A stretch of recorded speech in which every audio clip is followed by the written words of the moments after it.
we'll give people another minute, I guess.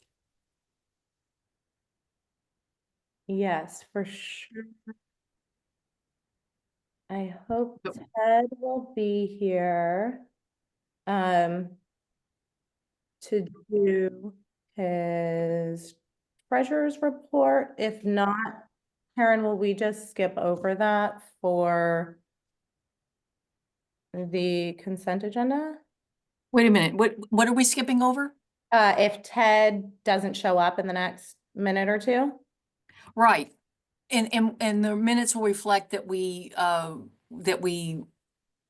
voted on A and B because there is no treasurer's report. Okay, cool. All right, I've got 6 o'clock. Okay. All right, everyone, thank you for being here. Karen's already established that we have a quorum. So, and Ted is not here yet. So, we are going to review the consent agenda, which would be the agenda for this meeting and the minutes from last. As I remember, we have no treasurer's report, there are no treasurer activities, so I don't think we have any report. Yes. Oh, So that's good, Brian. There was no activity since the last meeting? Not that I don't think so. Okay. I think there might have been. Unless, oh no, did we cover? Yes, we did cover the money from the nonprofit fair. Yes. And then we Right. submitted our proposal. So, okay, we're good. Okay, so I would entertain a motion to approve all of that and keep this moving. I'll move for approval. Second that. Any opposed? Okay. Okay, so just something I wanted to run past you guys really quickly is the potential for an in-person NCAC meeting. Is that, and I just like your feedback really quickly, and you can honestly do a thumbs up, thumbs down, just something that I'd like to accomplish even if it's once this year.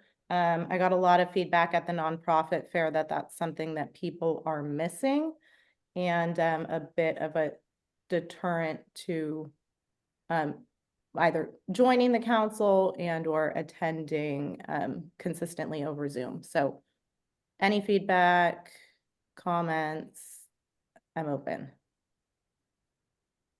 Yes, Karen. You know, I was writing a note and you're asking for, are you asking for comment on in-person meetings? Yes. Well, I have a Zoom meeting at 5 o'clock before this one, and I have 2 more years on that board. And so I can't do an in-person meeting. Okay. And during the time that I was chair, which is 3.5 years, that was right around the time of COVID, and we stopped doing the in-person meetings during COVID. And part of the reason we continued doing Zoom meetings after COVID was that some of the participants, like the sheriff and so on, are from a distance, and they would be more easily available by Zoom. That was number one. Number two is a hybrid type of meeting would cost us a fair bit of money in that we'd have to get screens and recording devices. Having either a all in-person meeting or a Zoom meeting would be one thing, but having a hybrid meeting would be problematic and expensive. So that was the reason we didn't do it. Okay. Karen, yeah, go girl. Did people actually say to you that they're loath to participate because we don't have in-person meetings? Yes. Boy, I'm gobsmacked by that. And I wonder if it's appropriate to ask Bruce to weigh in on this. It doesn't matter for our existence, does it? No, not at all. And it's sort of hard to remember life before COVID, I suppose, and the emergence of Zoom. And by the way, be happy that apparently Zoom was out nationwide through much of the day today. We had a fair amount of disruption, but no, it's completely up to you all how you do it. You're a community group, and you know, we certainly can, as long as you're available to the community, it sounds good. So all good. Whichever way you want to do it. I'm happy to come in person. If you hold them in person, I can. If you were to go to hybrid meetings, I would come in person as often as I can and try to participate remotely when I couldn't. Thank you, Bruce. Jeff Bloom, I see, but you're muted. Yep. And now you're muted again. I thought I should be okay now. Yeah, okay. Did they express any particular reason why they thought that in person might be better for this type of a committee or council? Yeah. What they thought they were missing by? Yeah, some people said that they had been used to doing the in-person ones, and then they had attended a few of the Zoom meetings and just didn't feel like it was the same. So yeah, for what it's worth, I just figured I'd check in with you all and see if that was something that you either shared in that same and had the time available or not. But curious your thoughts. Well, personally, I think it'd be good for the group to get together at some point just to meet in person, because some of us haven't met everyone. So for that purpose alone, but whether it has to be at the regularly scheduled meeting time or not, I wonder about the people feeling like they can't participate if it's a Zoom meeting, whether it's technology they're afraid of or whether they just want to see the dynamic of it in person. But, you know, seeing all of our faces, you kind of get it all. One of the You don't things really miss anything. one of the things we talked about was possibly having a once a year meeting. We used to do the Christmas party instead of a meeting at Christmas time for the December meeting. And we talked about possibly having an in-person meeting then, but we didn't do it last time.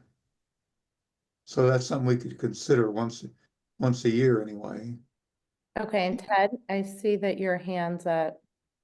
Well, listen, I can speak from my experience with this Zoom situation. I've been able to attend Zoom meetings when, when I'm out of the house or I'm someplace, heck, even in a different country, I've been able to, to get into, the Zoom meeting. I just think that the advantages of being able to do this far outweigh all of the others.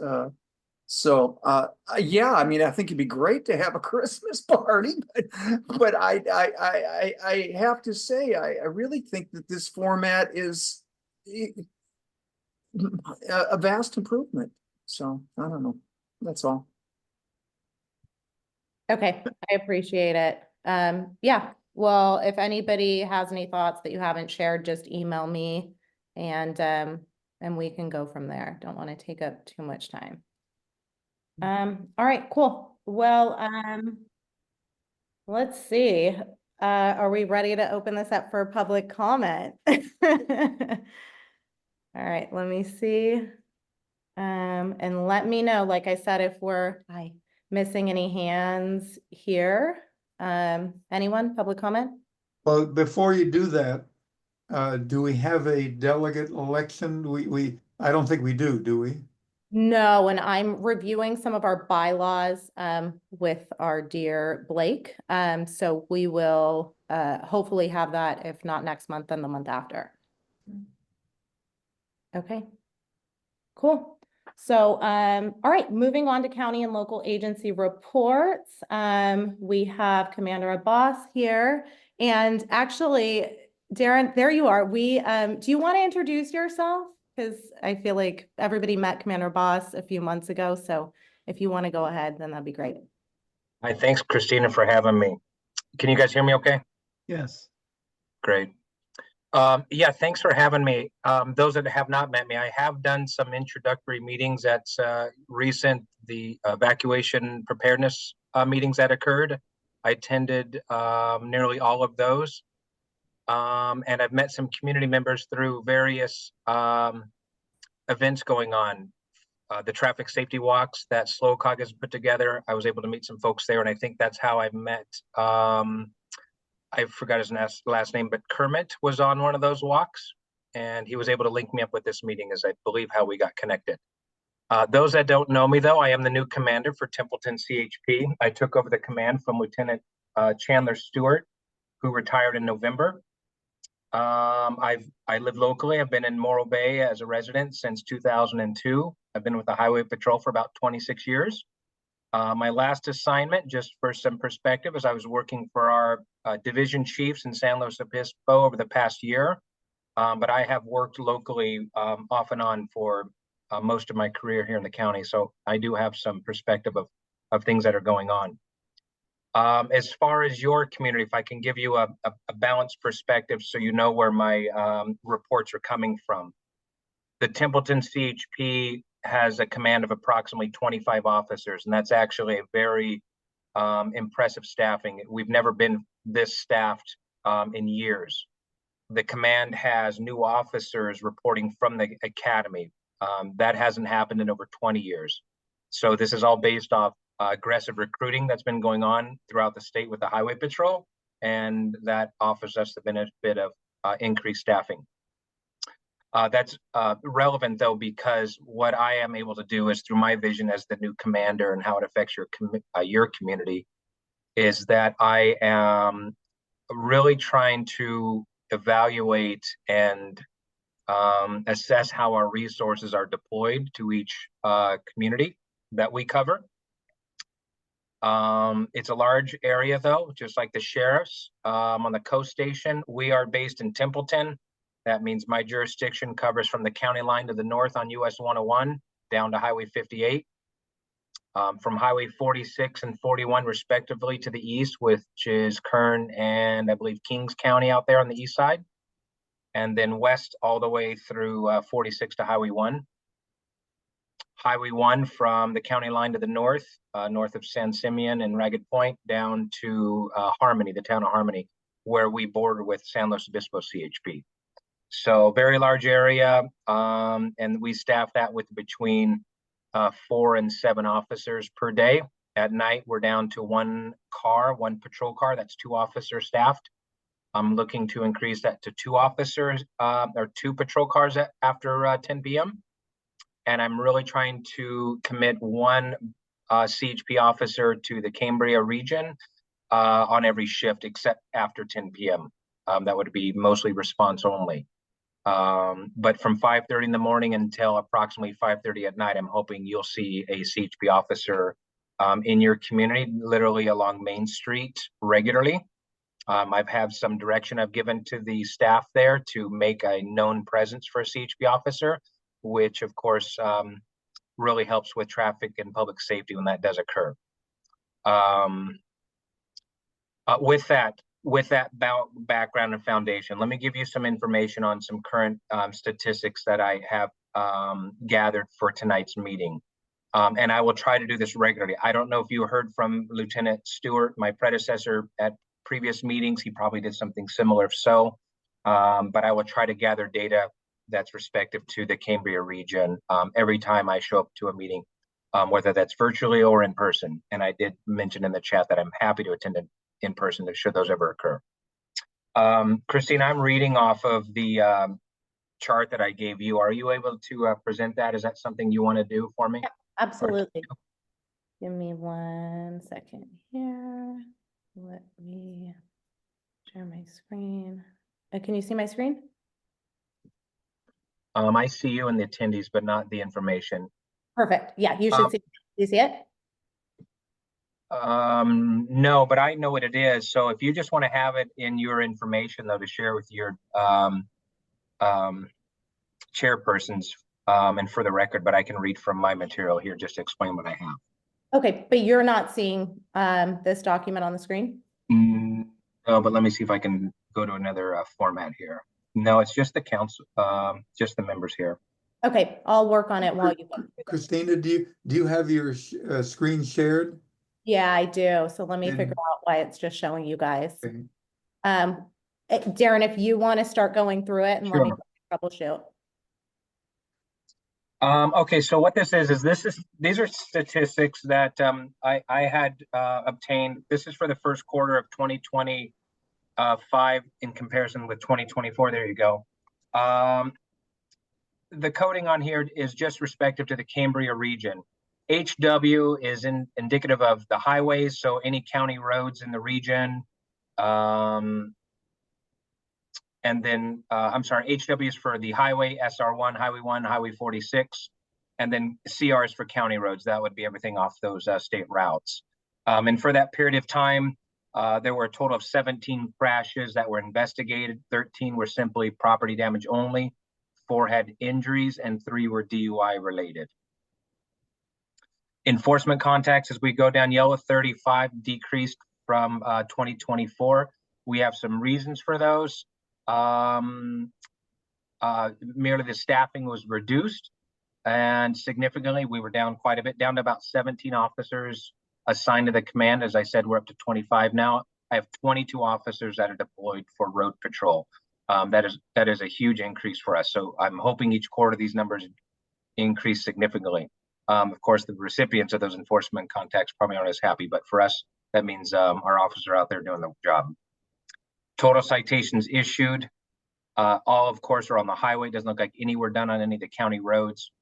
22 for max speed violations, no seatbelt violations. 4 DUI arrests, looks like those are related to the crashes, and 1 non-crash related DUI arrest. And then the column to the right, which says Templeton CHP area, those larger numbers, that's respective to our command for all of our operational jurisdictions or limits that I explained earlier. Those are my statistics I can report for this meeting, but I am happy and available to answer any questions if anybody has any.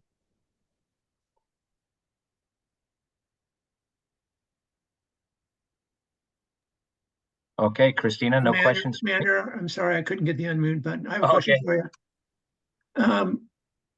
Recently, I've noticed some large trucks with heavy loads on them. They were traveling north on Highway 1. When they got to Cambria, they cut off an artery that went through town, and before they got back on Highway 1 and continued their way up north. Is there a reason for that that you know of? Can you explain again? You said large trucks going up Highway 1? Going north on Highway 1 with heavy loads like rocks and the big boulders they have. They're getting off right as they enter Cambria. They get off at Ardith and drive through Main Street and then before they get back on Highway 1 and continue their way north. So is there a reason for that, or are they just getting off to get something to eat? Yeah, we've been told that the reason they get off to go through town is because the heavy rocks are difficult to carry on some of the slopes on Highway 1, and the problem is it loads our road and through town quite a bit, and puts a lot of pressure on it. Yeah, certainly that's a big concern of ours and Caltrans. But if they're just exiting Highway 1 and going through Ardith and then getting back on Highway 1, that wouldn't justify any hills or avoidance of any hills. But I made a note. They are avoiding if they're going north, they are avoiding one hill a downhill. Yeah, the main one coming into Main Street there too. The first one coming from the south to north, right? Yeah, they get they're avoiding that hill between Burton and I guess it's called, I'm not sure what that street is down there, where the bank is, where Mechanics Bank is.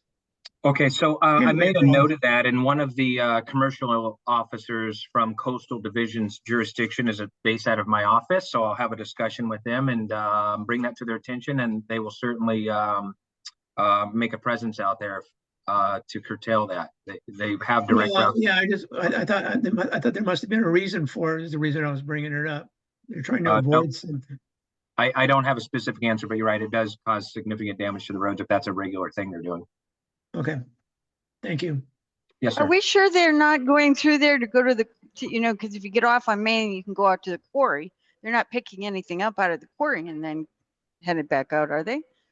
I think, Cecilia, I think they're heading down Main through like the village, through the downtown. Well, I Yep. know, but if you're headed north on 1 and you get off, I think where he says Arda's is actually Main on the other side, or Right, Yeah. right. it becomes right. Main. Well, you'd have to make, when you get to Santa Rosa Creek Road, you'd make a right turn to go to the quarry. You could pick up your rocks. And then when you go back out of town, you would go down Main Street and get back on the other side. Because if you were picking up rocks, that's what you would do. Yeah. A lot of Yeah, these that- are not picking up rocks from the quarry. They're coming from Highway 46 and other places with their rocks. So it's not all the quarry. It was my understanding, and Kermit, you jump in, and I don't know where we heard this, but that they were doing that because of the speed going downhill north on Highway 1. Is that a thing? Or Kermit, do you want to jump in? Because you probably know more than any of us. Oh, and you're muted. Yeah, No, I really don't You know know, anything about it. But Okay. I'm guessing that we're seeing two different trucks, some coming from the quarry and some coming from 46 around down through Main Street. And I've seen both. So I know they're there. So I'm going to guess that Brian's statement was probably the most correct. which, What, Ted Key, do you want to go? And we can look into this after. I don't want to spend too much time. okay, thank you. Okay, yeah, Yeah. first of all, there cannot be, with the kind of inclines that they're going up and down, all the way down to Big Sur, the hill there on 1, it's just, it's mice nuts, as my dad used to say. The point is that, from what I understand, it has to do with the turn going from Main onto First up on the corner of Ardell. There's some complaint about not being able to make that turn properly. I don't know, that's what I'd heard, and that's all I know, but it's tearing apart the downtown. Sounds like there's a lot of rumors on this one, Commander. Yeah, there's a lot. Harry, do you want to go? Do you know anything? Oh, you're muted too. My apologies. That's not what I wanted to address. I noticed, Commander, when you were showing the statistics there, and this wasn't for necessarily Cambria and San Simeon, but the other area where you're closer to 101, and that the number of speeding violations went from just a little over 1,300 to about 1,570. So I'm just wondering, that increase of 250 speeding violations in the same period of time, what would you attribute that to? What area are you referring to? Speeding violations specifically? That was on the graph that Christina showed. I The see information you provided. for the total CHP area, they went up about 300 from the previous year.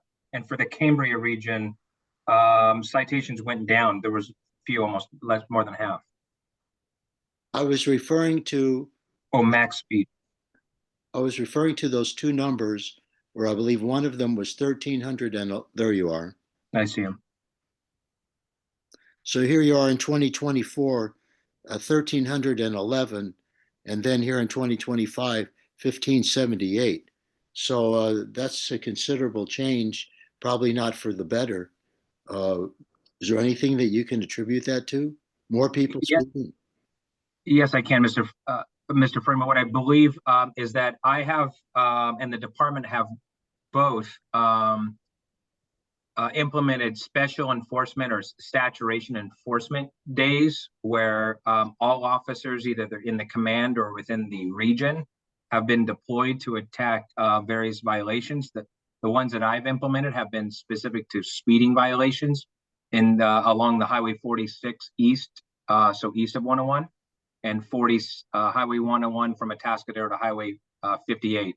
I've done 2 campaigns for that. That has generated a significant increase of numbers for just a specific day. Recently in April, we had a distracted driver awareness enforcement campaign statewide, and that generated also an increase of citations. And those 3 days alone were easily an additional 100 citations in just 3 days, probably more than that also. And that has been the focus of our department over the past couple of years, is really focusing on speeding violations, issuance of speeding citations for those violations. So it's not so much that more people are speeding, it's that your enforcement of those speeding violations has become more effective. Certainly, yeah, that number is easier to correlate with our efforts. It's really hard to measure how more people are speeding. Management system.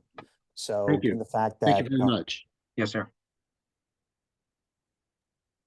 All right, thank you so much, Darren, and thank you for being here. We're so excited to have you. Kermit, your hand's still up, so I don't know, did you have something else or? No. Yes, just an esoteric question. You've got 2 different types of CHP vehicles that I see, the little sedan interceptors, they used to call them, and the now the SUVs. Is there any type of difference between what's going on in the officer is used for enforcement when he is assigned a vehicle, or they just draw him out of a hat in the morning when they start out? A good question, and great timing on that question, because we're about to introduce another platform with a whole new paint scheme.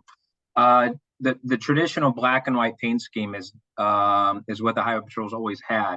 The platform or the type of vehicle being used is sometimes mostly patrol specific, but it can actually change based on environmental conditions that a command has. So we do have some SUVs like Tahoes that are 4-wheel drive because of the regions that we may need to go to, or say truck CHP needs to use.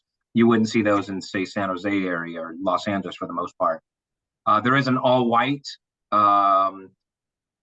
Dodge Charger, an all-white Ford Explorer, so a smaller SUV. Those are usually deployed for commercial enforcement, so large trucks, the truck and trailer you see. They also are deployed for speeding enforcement and sideshow or street racing you've heard about. We don't have that problem, unfortunately, in Templeton or in our county. So those are specially designed or marked for that. In our aggressive approach to attack speeding violators and street racing, our commissioner has now acquired Dodge Durango SUVs that are non-traditionally painted. So Templeton will be receiving one of these probably in the next 30 days. And that is a gray painted vehicle. The antennas are no longer visible on the roof. The push bumpers aren't there. And the decals that you see that illuminate the Highway Patrol or the insignias and the stars are now subdued. And that is to make us less obvious. And their assignment is to really aggressively attack speeding violators. And Templeton will be getting one of those. And as far as deploying that is going to go to our officers that have a pattern of high enforcement activity. And I have a couple officers in mind for that. So it may go out to Cambria for Highway 1. Maybe when the Highway 1 opens up and, you know, MotoGP and all the stuff that happens at the Laguna Seca. Of course, everybody travels down Highway 1 and you see that every year when that happens. So we'll probably deploy that car down there when those occur as well. Does that answer your question? Yes, thank you. Yes, sir. All right, thank you, and thank you for being here. If anybody doesn't know, Darren was kind enough to participate in our emergency preparedness meetings. So yeah, we're just really grateful for you. Thanks. Thanks, Christina. Thank you, everybody. And we can move on to the sheriff's report. So more exciting talk. Good evening, Commander Boss here. looking at our call statistics for the month of March 2025, we had a total of 236 calls for service as compared to 274 from the prior reporting year 2024. Of note were 21 enforcement stops, 19 preventive patrol activities, and 17 disturbances. And Christina, you mentioned the community emergency preparedness meetings. The sheriff's office also participated in that.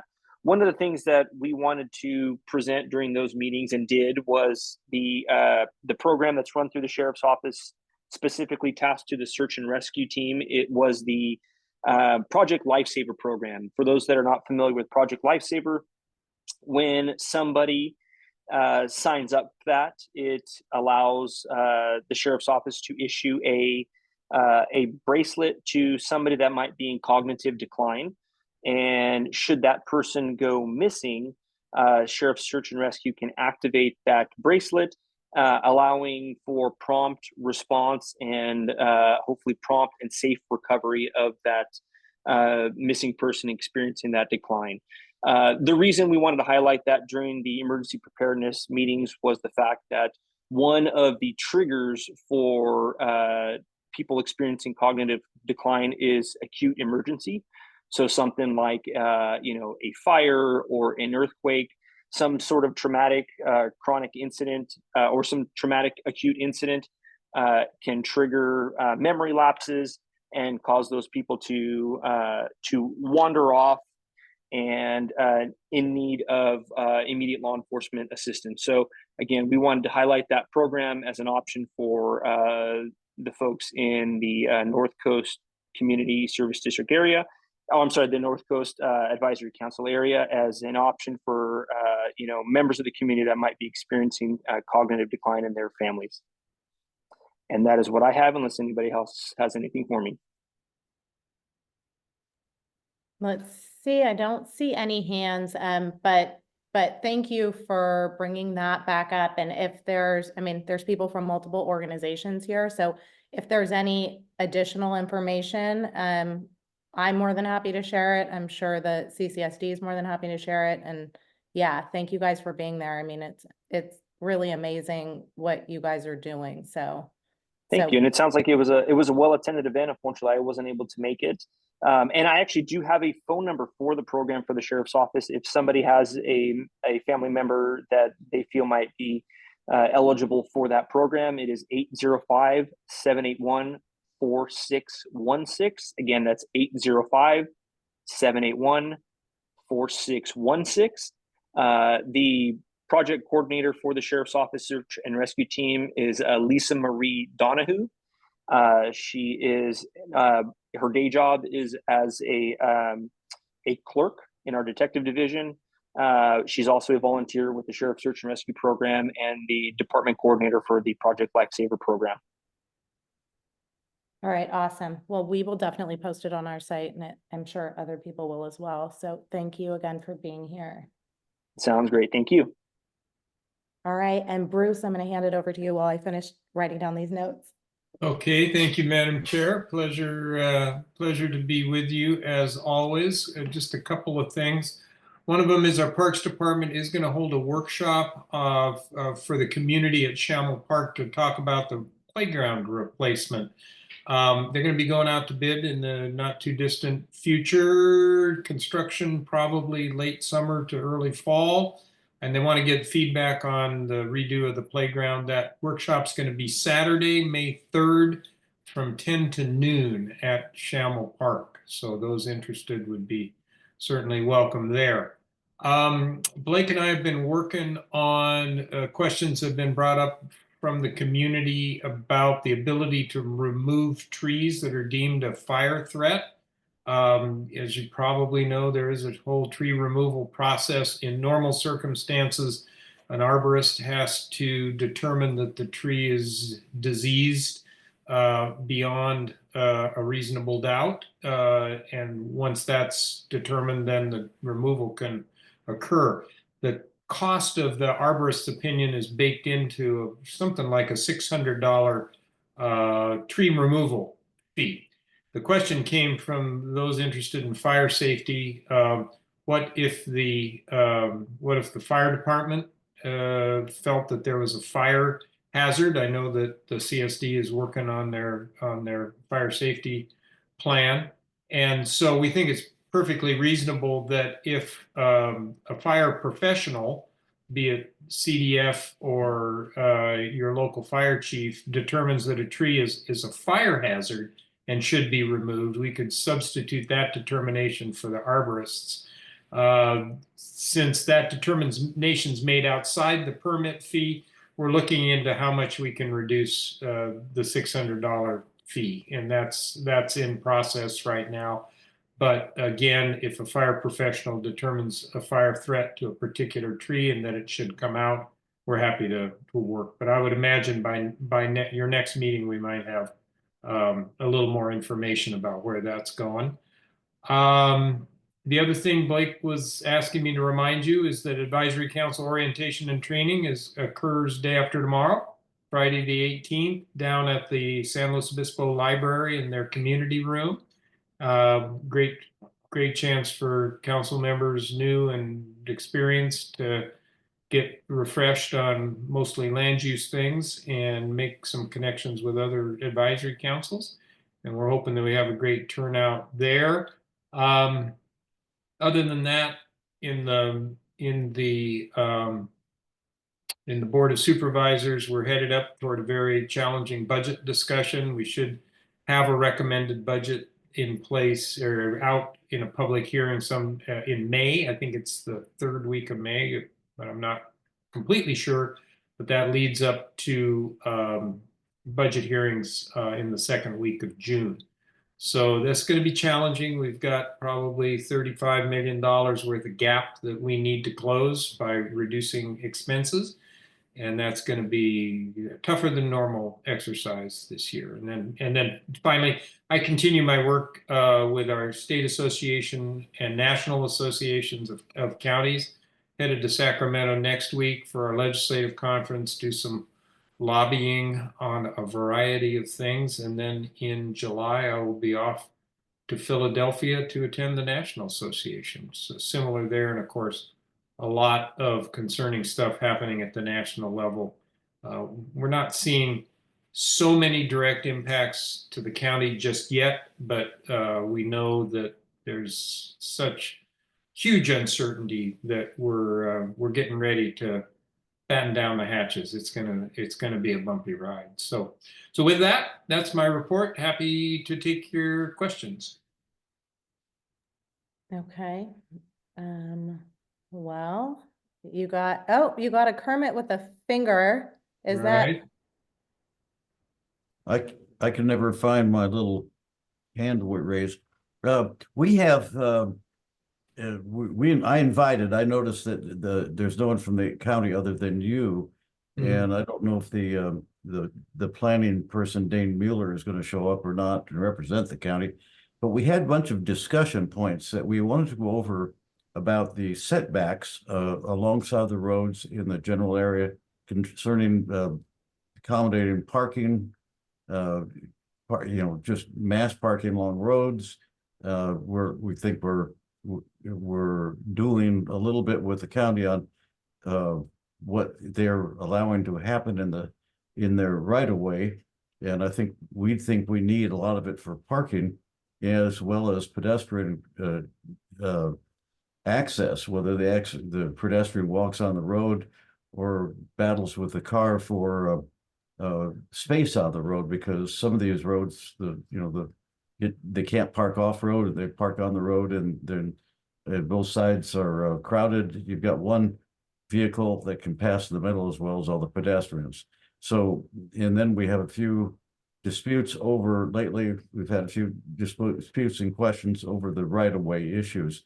And I had invited Jake Hudson to join us here and discuss this. And we sort of have wanted to get together with the county to come up with a little bit of a policy on how to, what we think might be important for the community on parking and pedestrian access, and not be ruled out by the actions of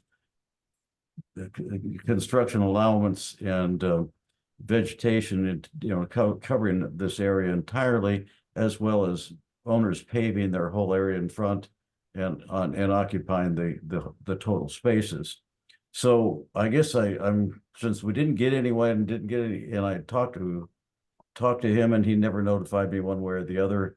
I guess I need to talk to some you as our county representative to see if we could get a sort of a discussion meeting. It doesn't have to be in person, it could be on Zoom with the county people, because they keep tossing this back and forth between the right of way and the road people. Yeah, so Kermit, this would be a public works question, the taking Yes, care it of is. the roads, road right of way. And I think Jake is with our public works department. I'm sorry if the expectations weren't met here, but if you could forward me a request on that. And I seem to remember that the council does have a transportation committee. Is that correct? Or Yes, that would be me. Okay, yeah, so yeah, if you want to just forward me that request, if you have any email correspondence that you've had over that, just forward that to Blake and myself, and we will ask about getting that set up for a meeting with your council, with your committee, and then you can decide where you want to go from there. Okay, we have sent them a talking point issue, and I'll send that to you also. And then Christina, I'll handle that talking point thing in the transportation episode or the transportation section. We'll talk about that among ourselves. So I will do that. We can facilitate that conversation for sure. Awesome. Thank you, Kermit, and thank you, Bruce. Harry's hand is up. You want to unmute? Thank you, Christina, and good evening, Bruce. Hey. In your presentation, you were talking about an event that's going to be taking place at Shamel Park on May the 3rd. Correct. Could you tell us what time it is, and once again describe what's going to be happening? It's 10 in the morning till noon on the 3rd, Saturday, May 3rd at Shamel, to get community input on the redo of the playground equipment there. So presumably at the playground, I would tend to guess. All right, thanks so much. I don't know. I go out on a limb on that one. So thank you. Okay, I don't see any other hands. Thank you for that. Are you going to stick around with us? I'll stick around for a little bit.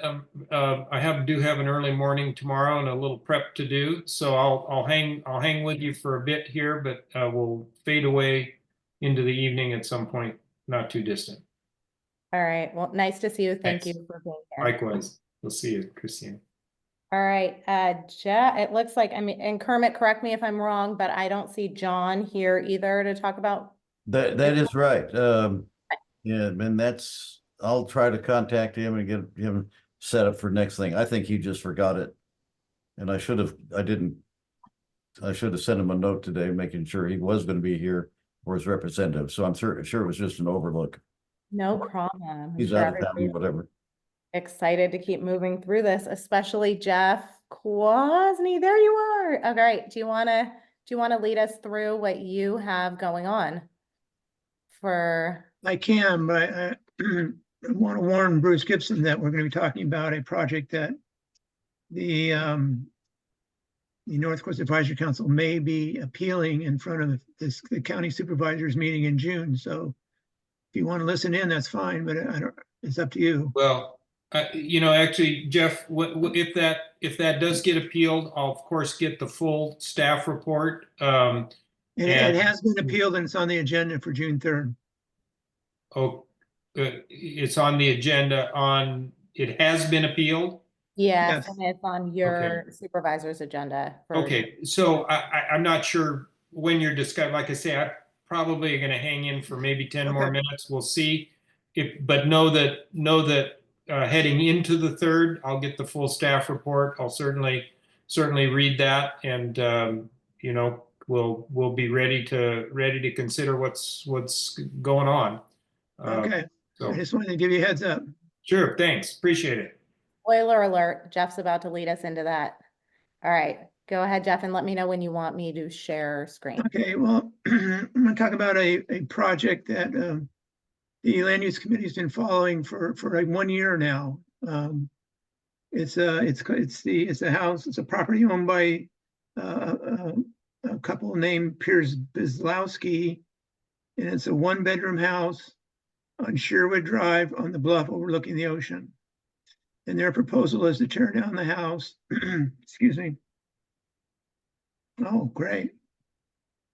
Tear down the house and build a 3-bedroom house in its place. And 1 year ago, this month, the advisory council approved some recommendations from the land use committee that we were asking the county, or we're asking the proponent through the county, that they needed to provide we were asking them to provide a visual resource analysis, because that site is in an area that the North Coast Area Plan has designated a Cambria shoreline, a scenic resource area, because of its scenic resources. As you can see, it's right there, any one of those pictures there.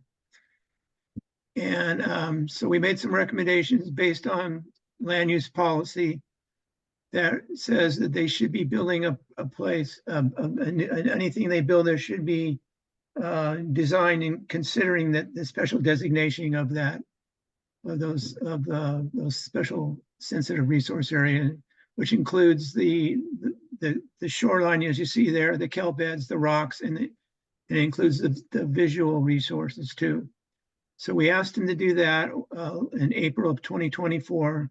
We also asked them that any Monterey cypress trees that they take down, that they replace one in kind with another Monterey cypress tree, because these are distinctive features of what they call the Cambria shoreline.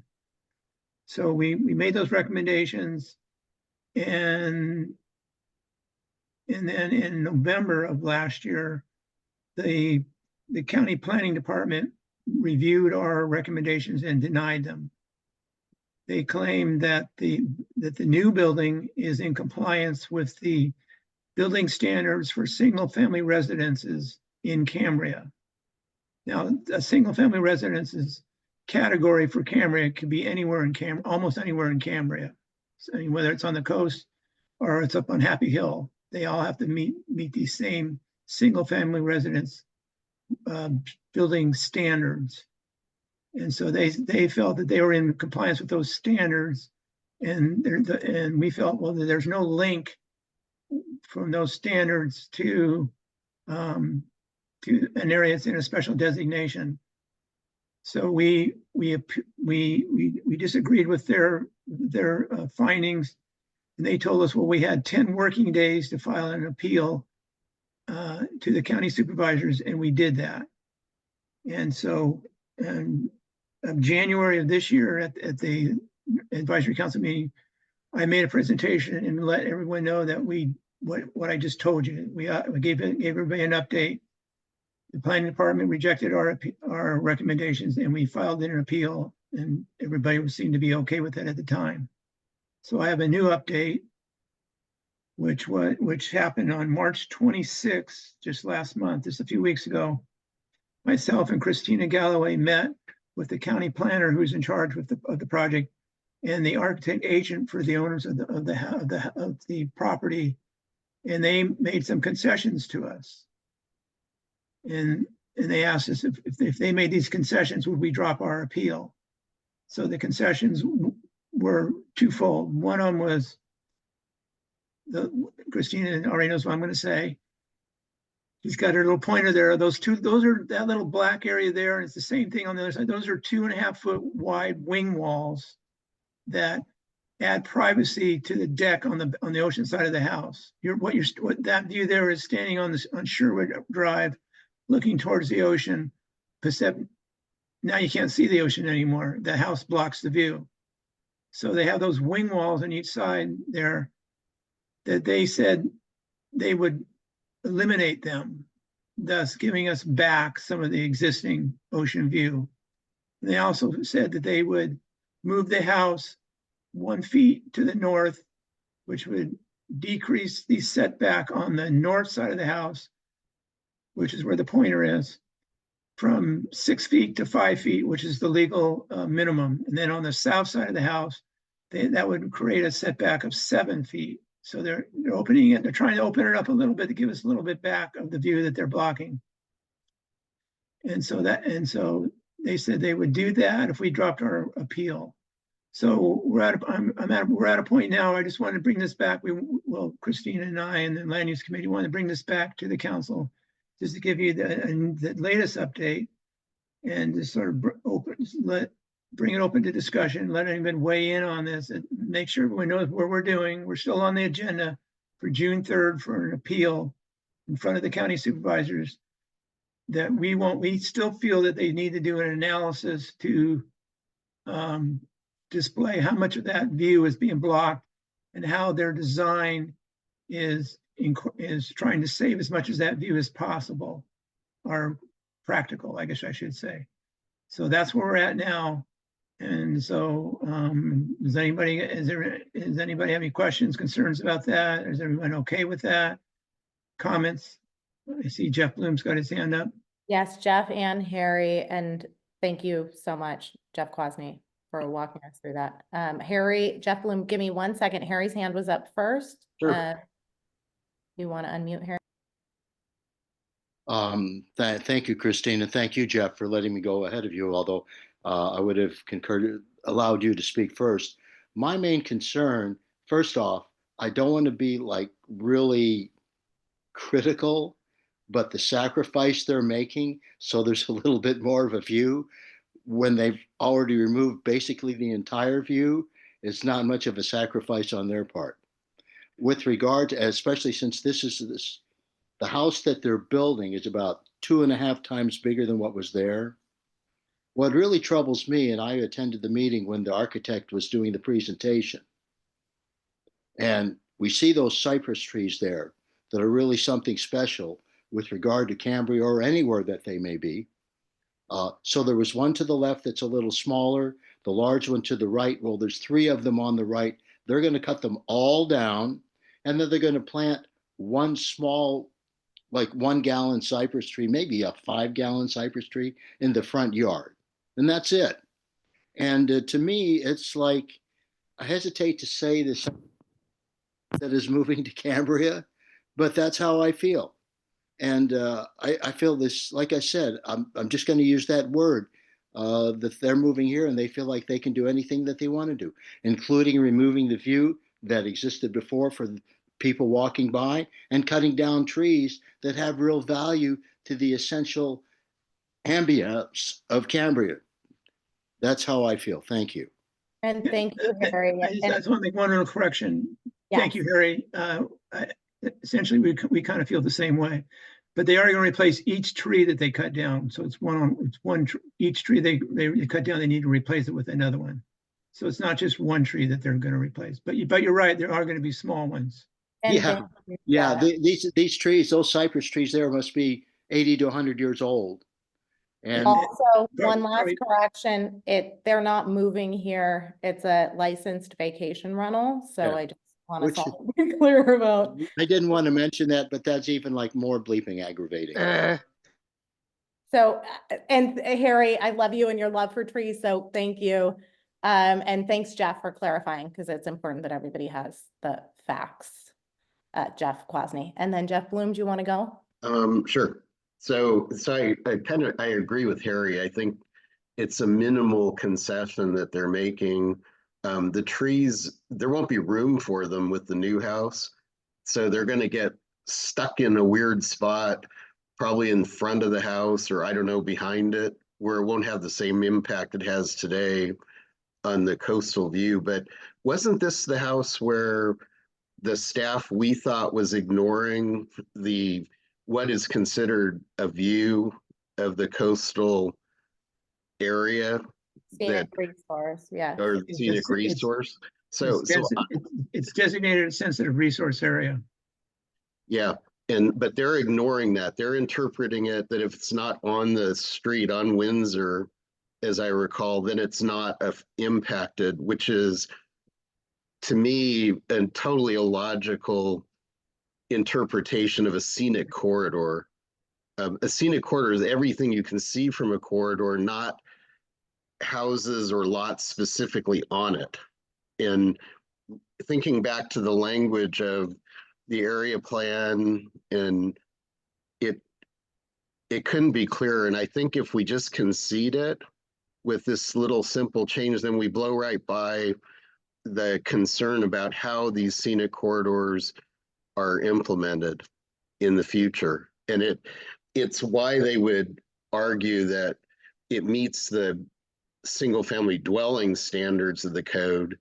That may be true, but the scenic corridor had its own set of goals and requirements that are a little less specific, probably by design, because it's kind of hard to nail down every last little shred of code you might need to implement a scenic corridor. But I think it's a huge omission on the part of the planning staff to interpret it the way they are. And I think that's what we should stick to, because that's what helps us argue that it's impacting the view of the ocean and the coastline with the massing of the building. And there's only one way to fix that, is either to bury part of it, really two ways. One is to bury part of the house. The other would be to simply reduce the massing in a more significant way. And you couldn't make it more plain in the pictures you took if they had simply cooperated and used Photoshop. They could have Photoshopped the new house into those same images, and you'd see the dramatic difference. Yeah, thank you, Jeff, for your expertise and for weighing in. Kermit, did you want to share? I was just going to ask, what does the Coastal Commission do about this? Are they involved in any way?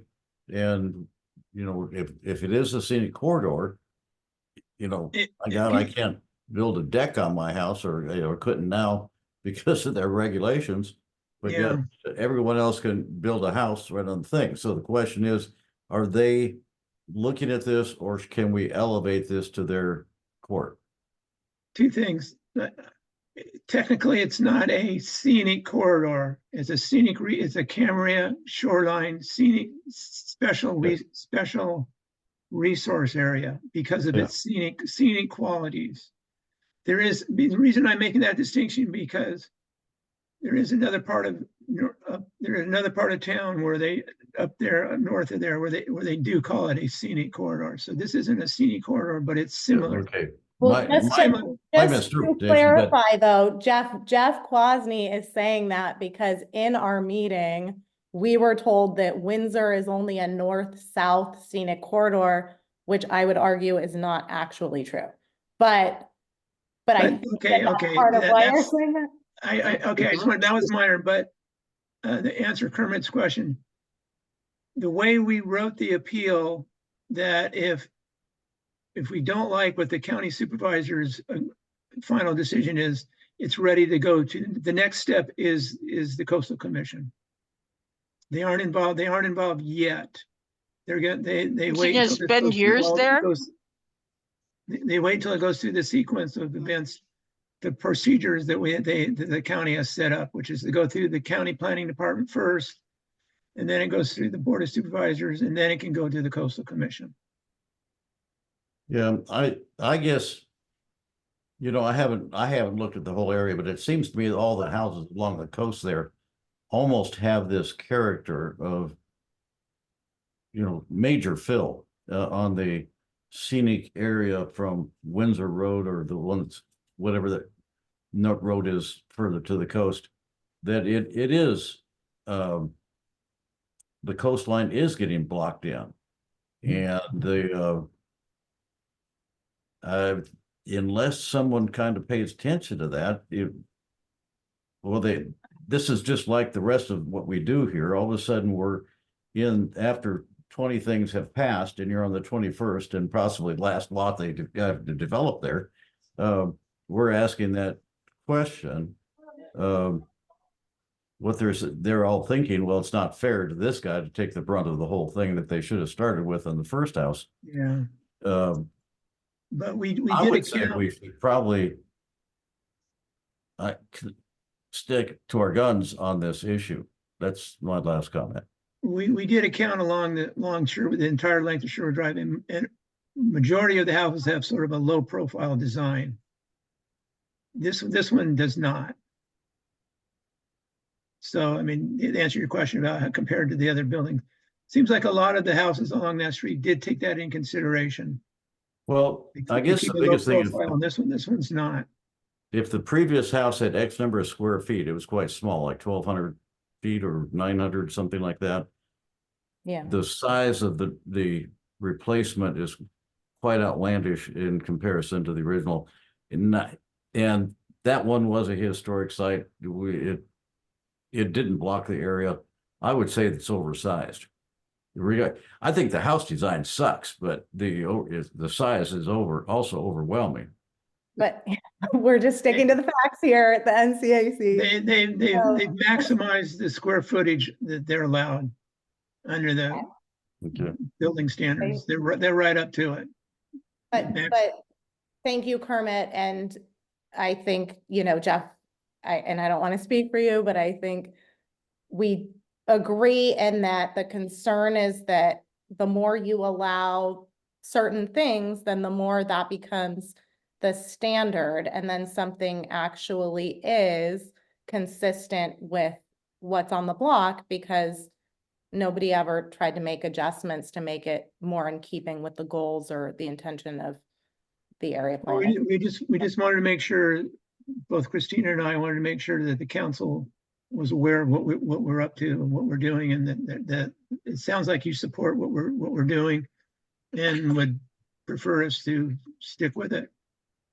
Yes, and Jeff and Harry, and I don't want to keep people here all night, so Jeff Bloom, do you want to go ahead? I think if the staff is trying to say, hey, there's only a scenic corridor in the north-south direction, that's nowhere in the plan that I read. That's their lame, if you will, interpretation of what a scenic corridor might be. And if the visual objective is to protect the view of the coast, then it makes absolutely no sense to interpret it that way. And then that spirals downhill to, well, then the size of the house is okay because it meets the standards. And now you're not doing anything to protect the scenic view of the coastline. And I think by sticking to that argument that it's blocking the view of the coastline, it gives the Coastal Commission a lot more ammunition should the Board of Supervisors support the staff's position on it. Because their whole purpose in life is to protect the coastal resource. Thanks, Jeff Bloom. Harry? I'll make it quick, and my apologies for still dealing with this, but as I said everything that I wanted to say before, but I just want to add, they're building a business. It's a vacation rental. They're taking advantage of every opportunity that they have to build as large a place as they can right there on the ocean so they can make as much money as possible from Cambria. That's all I want to say. Thank you. Can I add something? Thank you. Oh, who's that? Oh, Jeff, there you are. Give me 1 second. Cecilia had her hand up, and then feel free to jump in after her.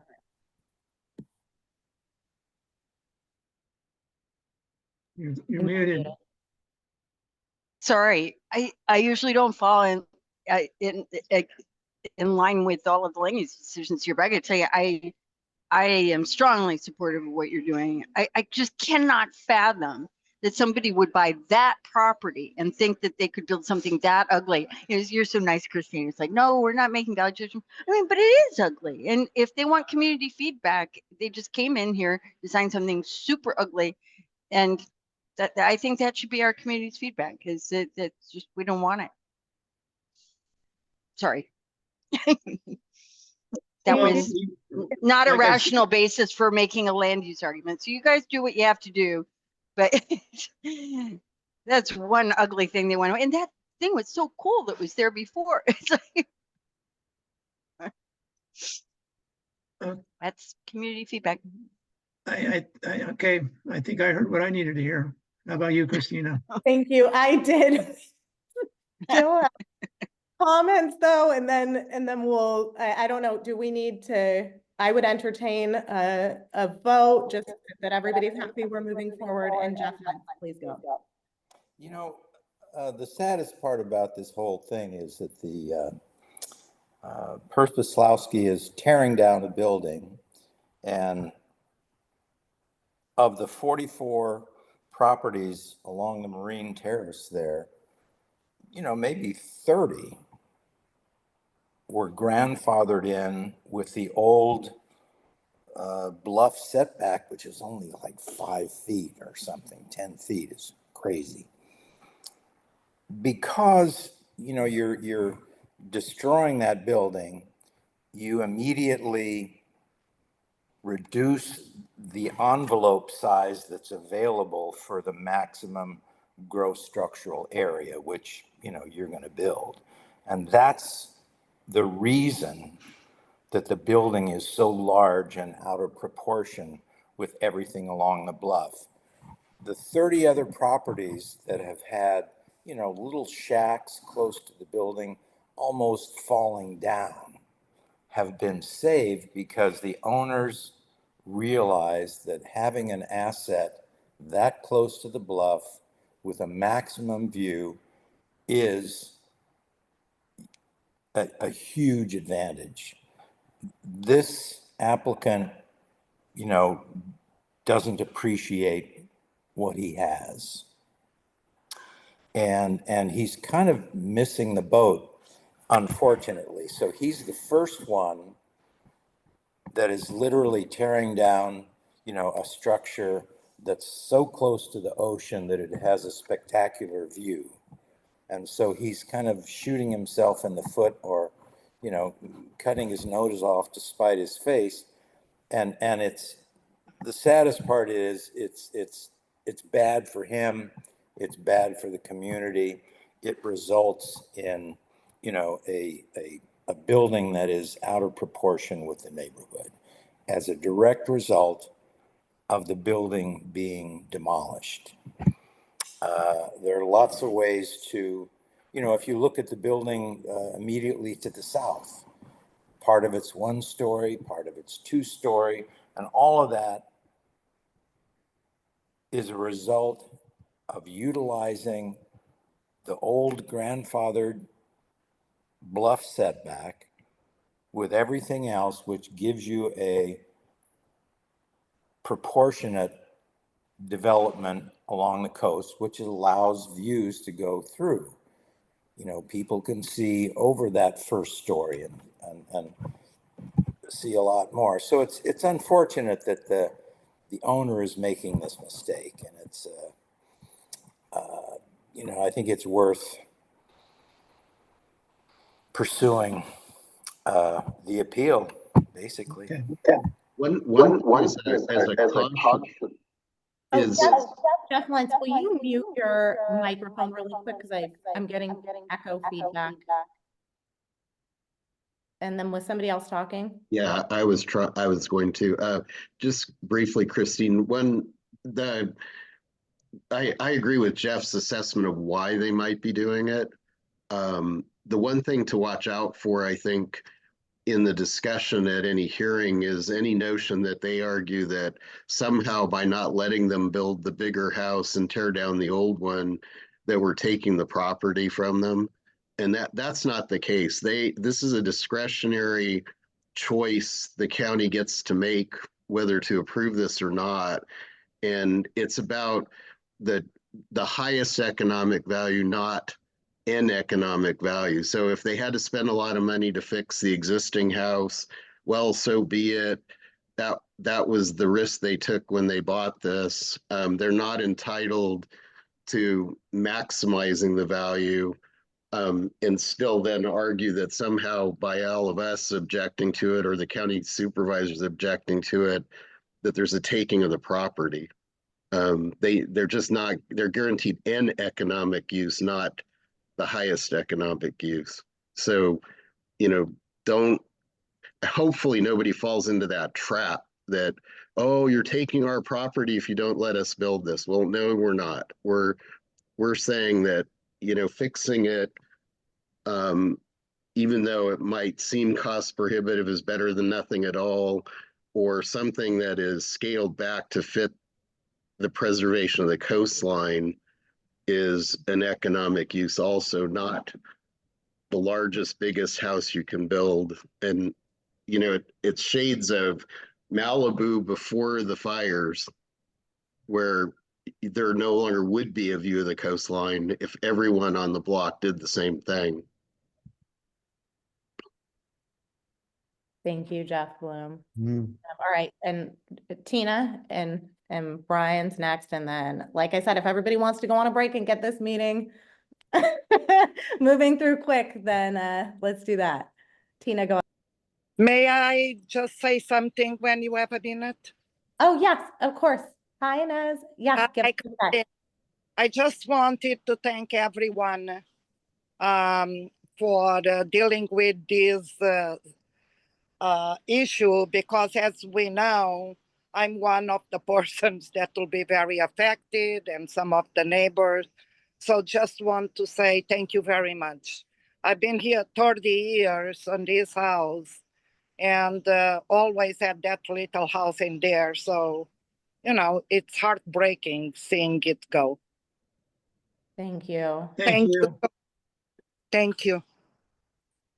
And Tina, go ahead.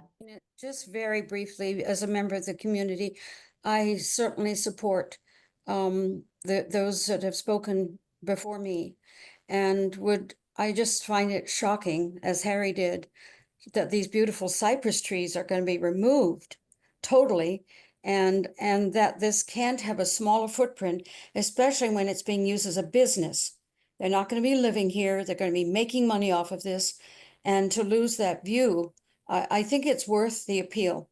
And when Jeff Kwasny was asking that question earlier, as NCA is appealing at the Land Use Committee to the Board of Supervisors, well, then of course the same timing will occur, the 10 days to appeal it to the Coastal Commission. So that's all I have to say. Good work, you guys. Thank you. Thank you, Tina. Brian, do you want to go?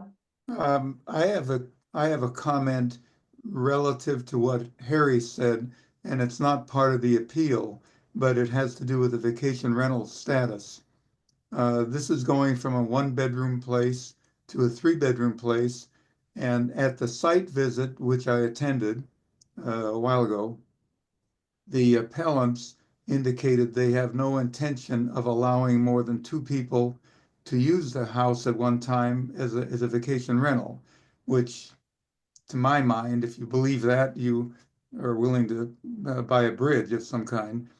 But the other part they commented on was that they intend to use the house the rest of the time. And I know the IRS rules pretty well, and you are not allowed to use the house more than 2 weeks out of the year if you're going to expense anything as a part of a vacation rental. So you're really not allowed to do that. So those are my comments. Thank you, Brian. And Jeff Kwasny and or Karen, do you want to let me know? I would entertain a vote. I don't know if we need a vote, or Jeff, if the intention was just to get feedback from everybody and make sure we're truly representing the community. I would say that since we already voted on this, the council voted on it, and unless somebody makes a comment that we all of a sudden don't support you in this, we don't need another vote, do we? I wouldn't think so. I would think that the vote we had before for the current appeal would suffice. Right, and you've given us plenty of opportunity to say, we don't support the appeal and let's go with their mitigations. And I haven't heard anybody say that. Okay, thank you Okay. guys. Yeah, thank you for listening and sitting through that. And Jeff Quasney, thank you for just doing this. So, okay, well, I think, so we don't have Dane here tonight just because we were reviewing a project that has been going on for forever and that's not his. He's our planning liaison. And so if we want to take a break really quick, we can jump into the CCSD liaison report and Cambria Fire Safe Focus Group. And if there are any additional reports, we can do those. Is anybody opposed to doing a break right now? Nope. Okay. All right. So do you guys want to take, and Karen, you'll tell me honestly, is this like No, a I'll never event? be opposed to a break. All right. Are we cool with 5 minutes? Like, or, yeah, okay. And Yes. then I don't feel like this has to be like a 9-hour meeting. So thank you guys. I'll see you at 7:20.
Days at the moon until I lose my senses. And looking up, I can't stand fences. Fence me.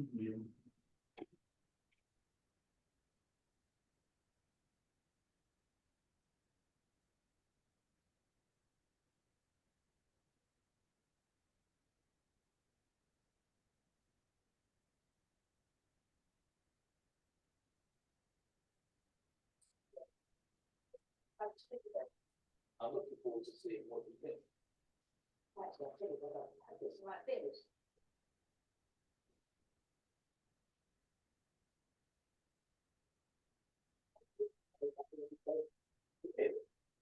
Andrew, thank you for this donation spread. So much interest there. An awful lot of brand new to me. You certainly cracked it. Thank you. She was still smiling at the end of it.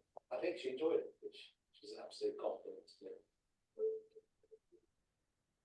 The one dish I love to cook is a little different. Its gentle, evocative flavors make it an absolute crowd pleaser. Delicious lamb rogan curry. The great thing about curries is if you make it ahead, it's better the next day or even the day after. What I love most about cooking this dish is I get to make the curry paste from scratch. Start by crushing 10 garlic cloves to release their seeds. So worth doing to get a truly powerful flavor. Now a tablespoon each of ground coriander, cumin, paprika, and garam masala. 2 teaspoons of turmeric, and a quarter teaspoon of currants. Those colours look amazing, don't they? Layering up the flavour is the best bit of cooking. The rich tomato puree is the finishing touch. That's what makes the Roman curry different. So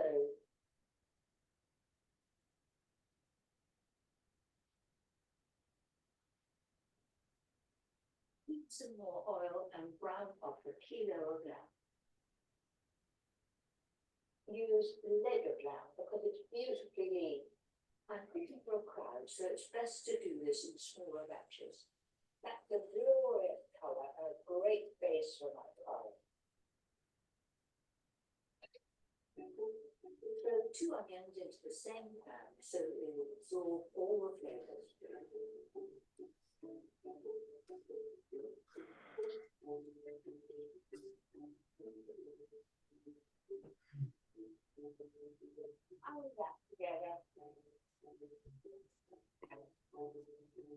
Hi, guys. Hey, Tina, can you hear me? I think you're not muted.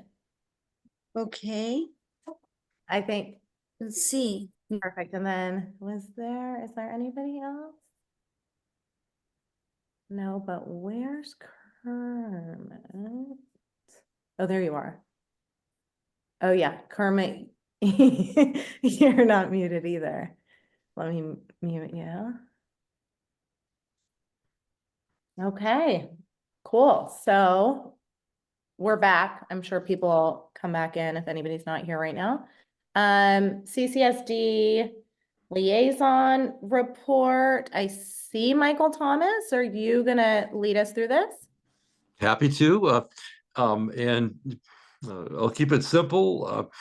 At our meeting last Thursday, April 10, we had truly a heartwarming turnout from the community. If you look at who attended in person and on Zoom, I lost track, but somewhere on the order of magnitude of 40 people, speaking on all sides of the issue, and the board approved the proposed second amendment to the MOU, which about defining the funding and the funding gap. And at the meeting coming next Thursday, 2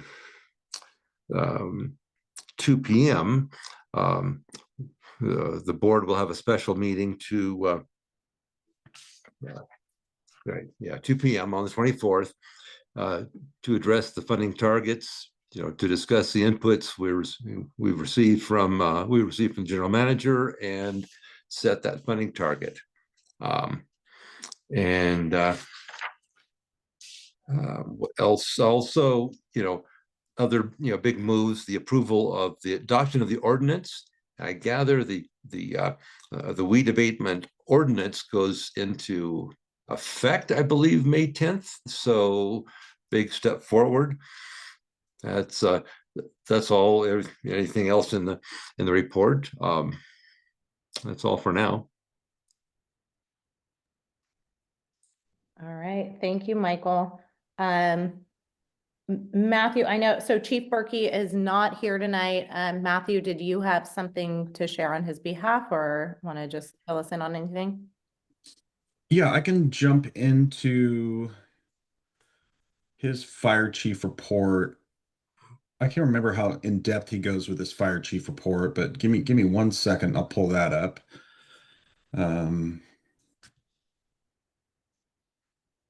Going through it here.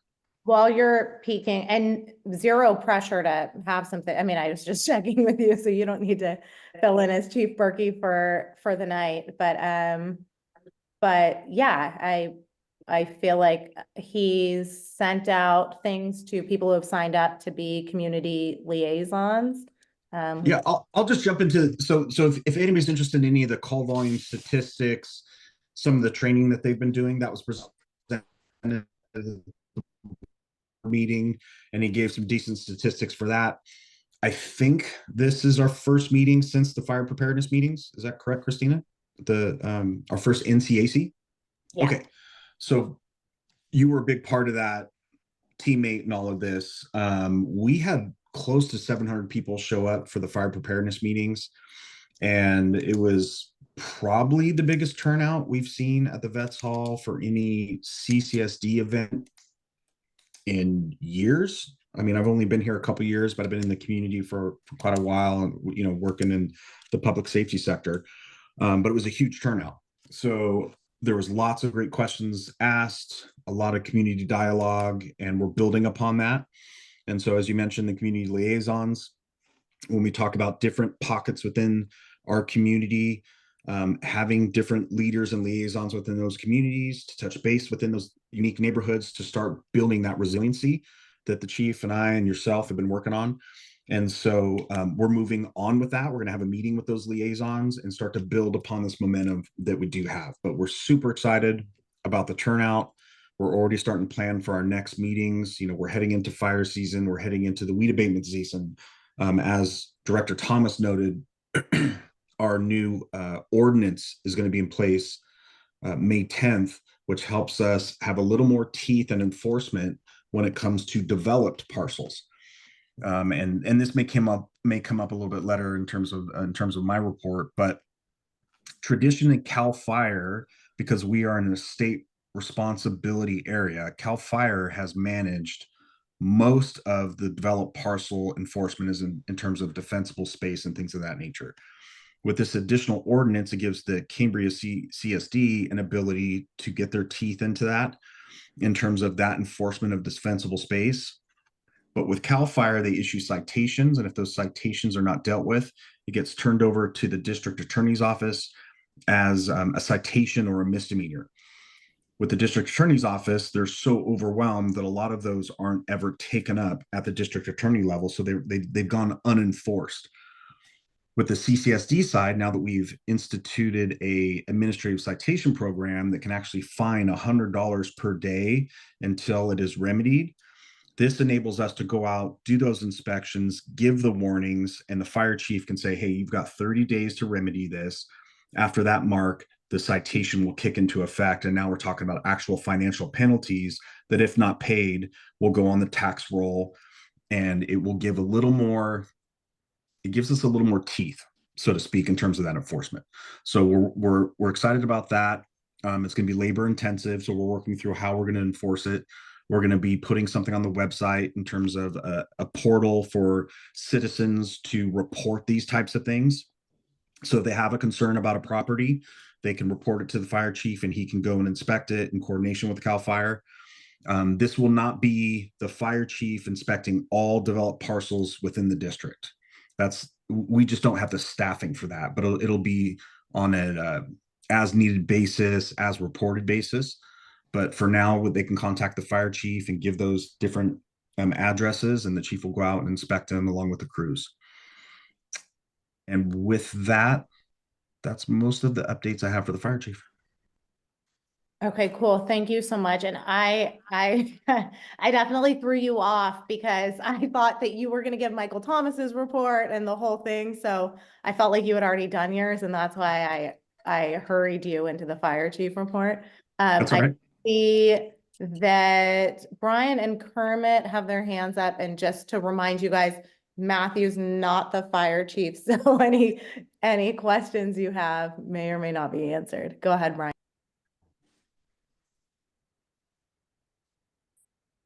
Oh, Brian?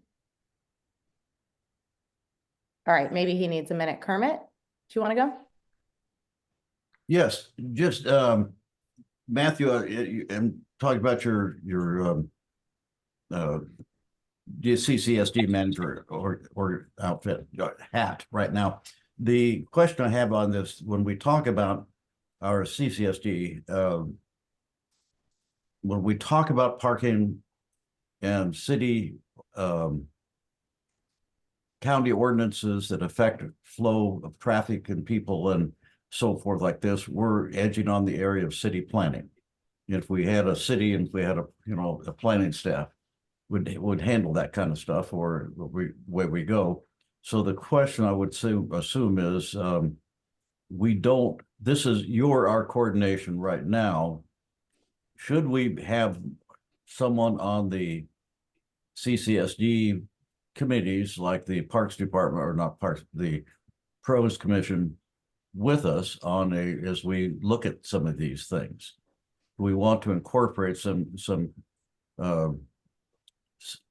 CCSD people, representatives, to act as a voice rather than just NCAC. What do you feel about that? And you're specifically referencing traffic, roads, But parking? yes, the road right-of-way issue that we're going to address here in a few minutes. Do you want to hang on and look at that and then come up with a decision later? No, I mean, I can address it. It's a difficult task for our committees because it really doesn't fall under any of the purviews as you look at the bylaws piece of it. I think the best place, because the chief and I are so active in the NCAC, and then you have the county representatives here, that if we have those issues, that's how we engage, Supervisor Gibson, Blake Fixler, the county planners, and start looking at some of those CHP, the sheriff's department, who all have their toes in those areas. The chief can be a part of that in terms of if it becomes an issue for access for the fire engine, he can take action if there are things that are impeding access.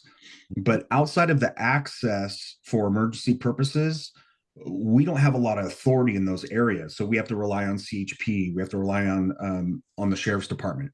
So it might be a good thing to bring up in terms of the agenda for the next NCAC, now that we have an active involvement from CHP and the sheriff's department and even the county, to really start pinging them on those issues and how we deal with those access issues.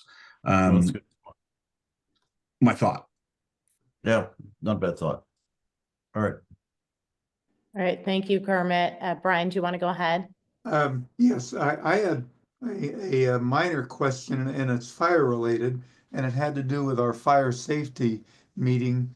The neighborhood liaison, which I was going to sign up for, my understanding is that it's a small area, just a couple of streets.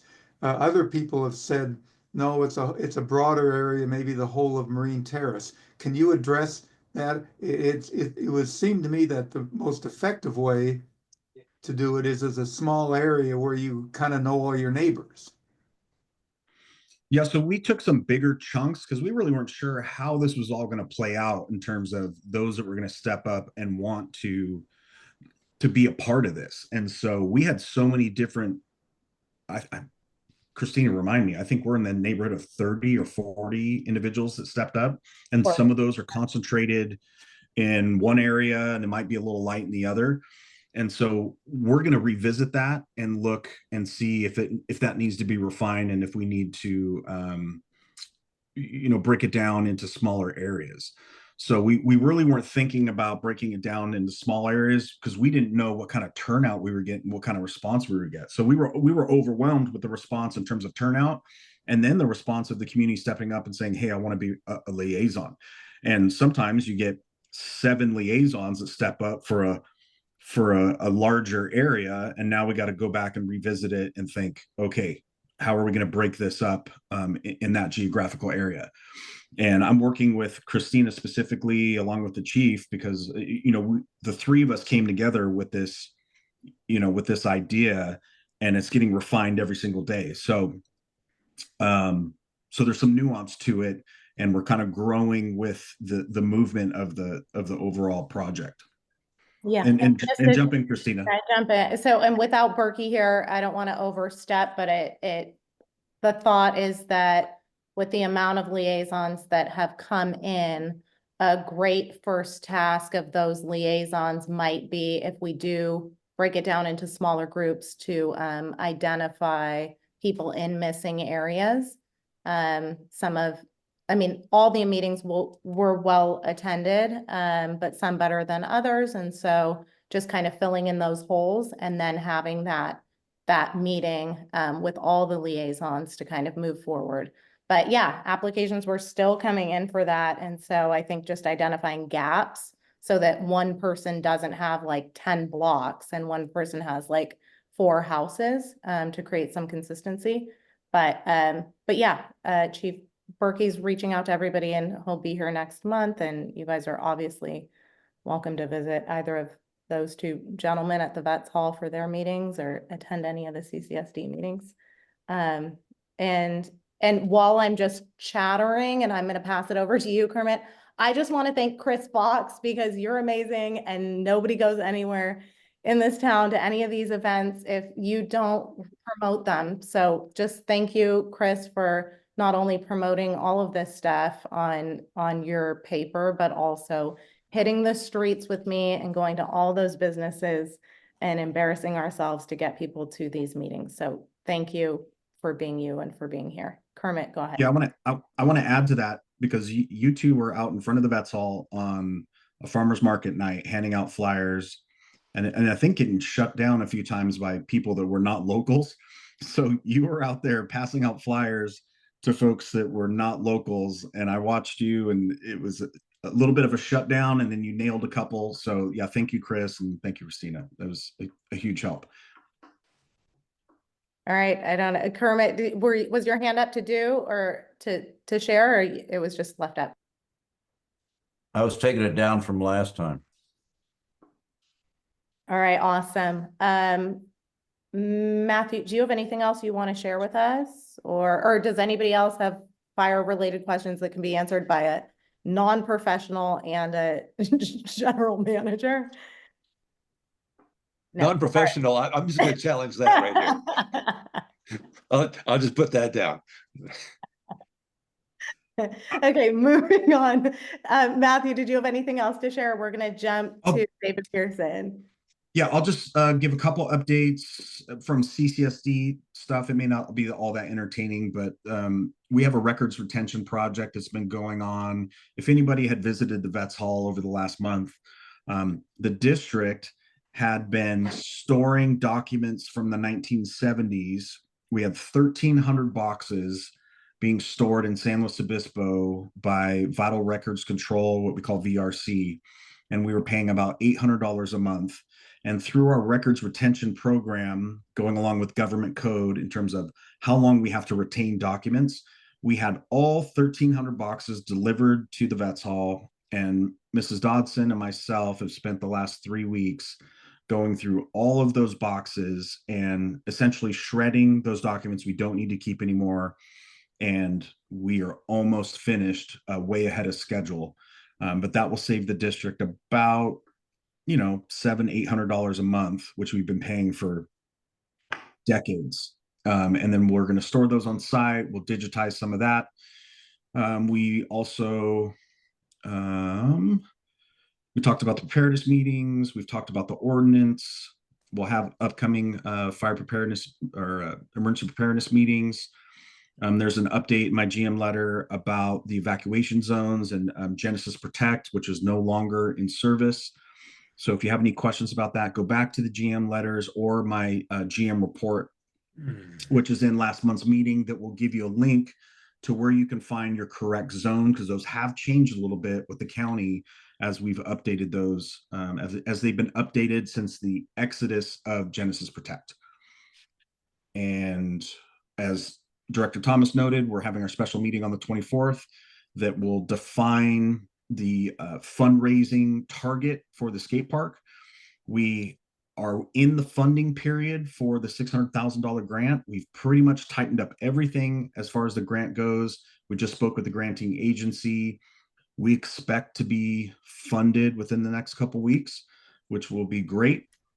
And we'll see how the 24th works out in terms of setting that fundraising target, so we can start moving towards a target goal of what we need to raise in order to complete the construction of the skate park.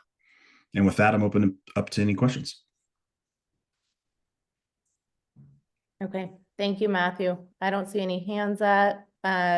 David Pearson, will you please give us your report? Thank you for being here still.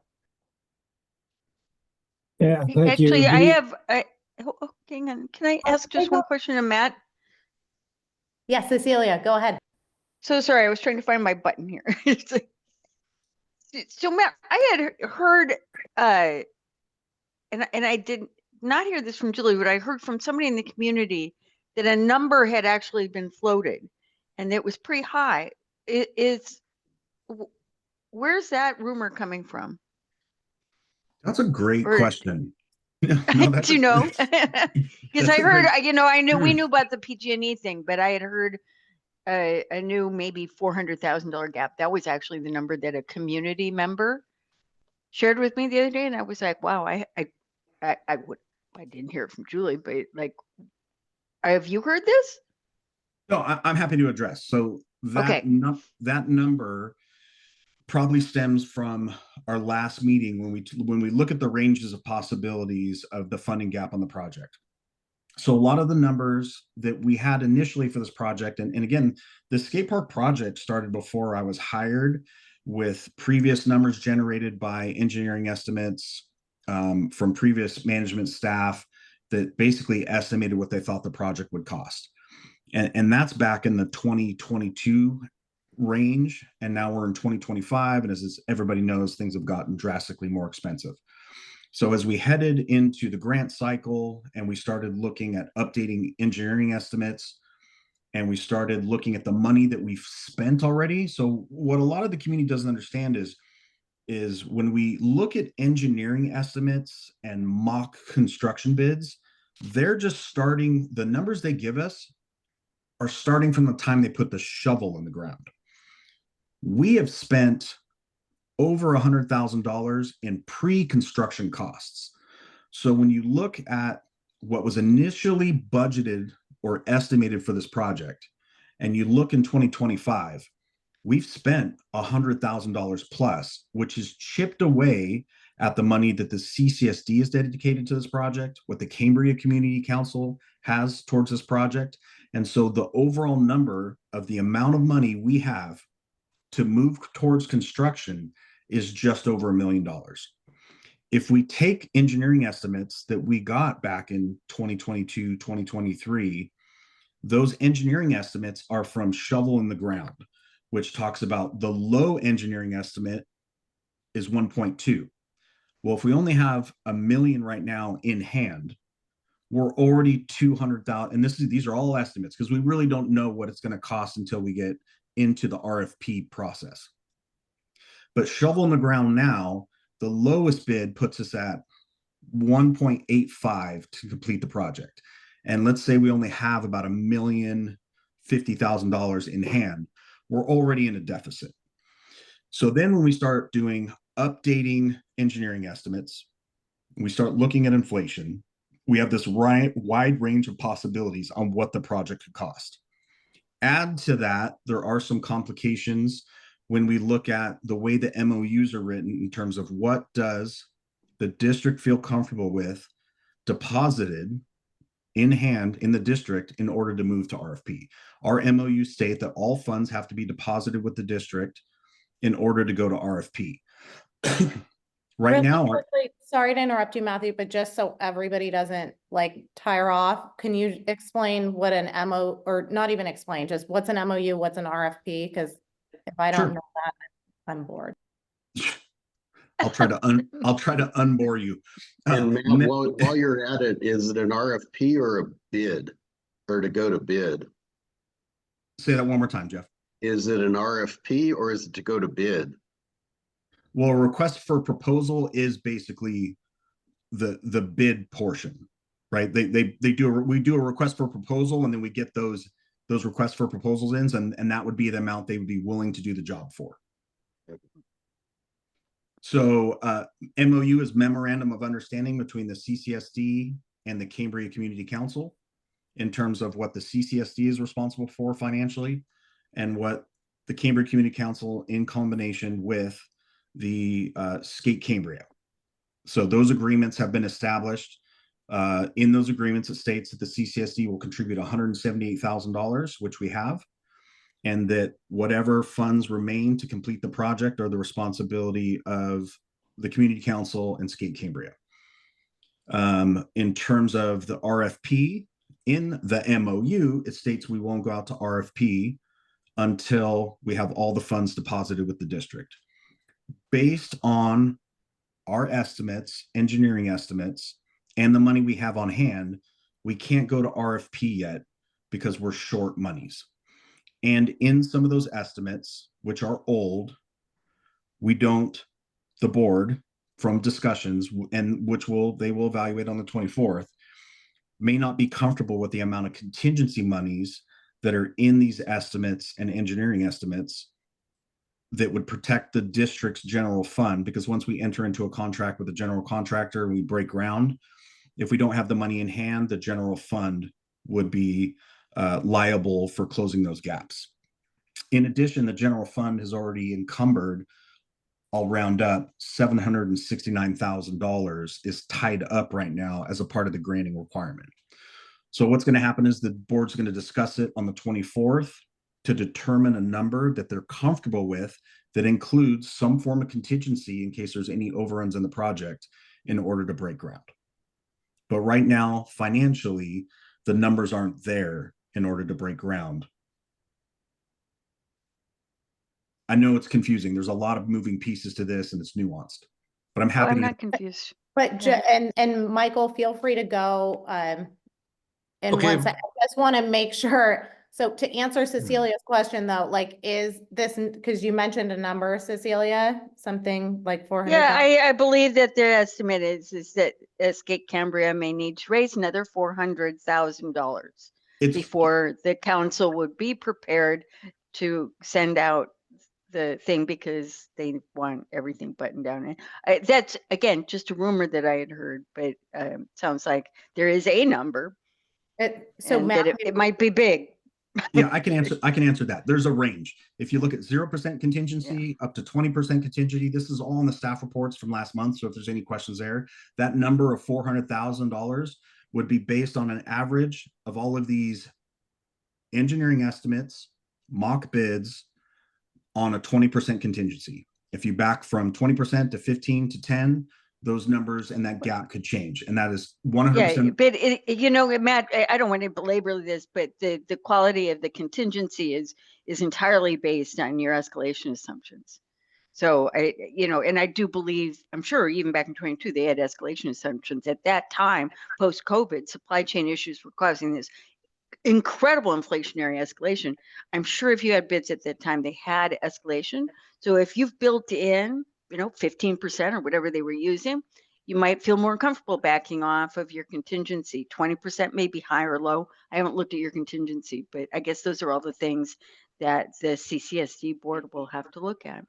I would just comment, if with this level of interest, the thing to do really is check in at the CCSD board meeting. But the specific question, has a number been established? The answer is no. That 400 is in the possible range, but that number will be established next Thursday, and stay tuned.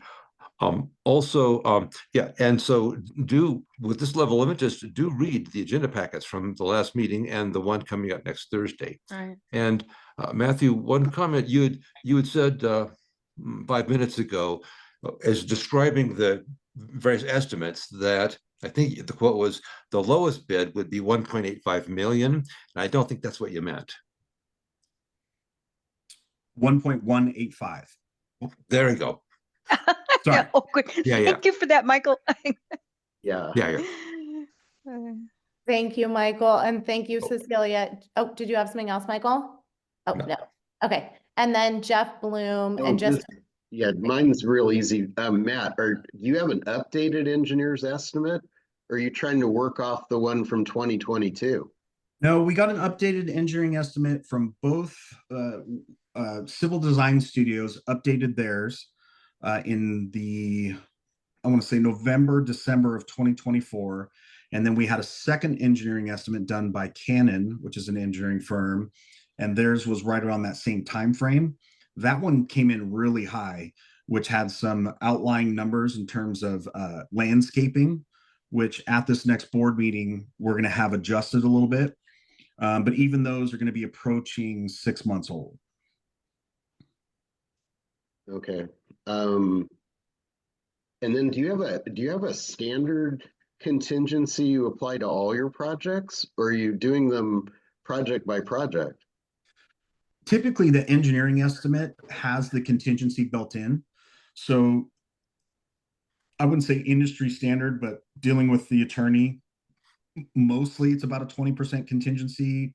You'll see some 15% contingencies. And so both of those engineering estimates that we receive had a 15% contingency. And that's typically placed in there by the actual engineer. Then that engineering estimate is available to the bidders in the RFP process, and they'll take that number and then base their bid off of that, their request for proposal submission. So they'll typically include that contingency in their bid for the project. Okay, and then lastly,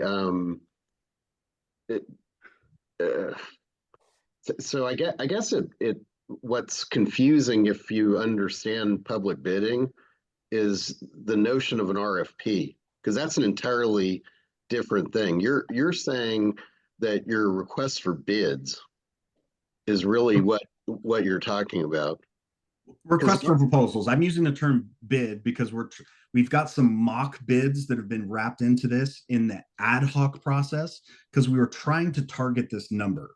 And the MOU state we can't go out to RFP unless we have the appropriate amount deposited with the district.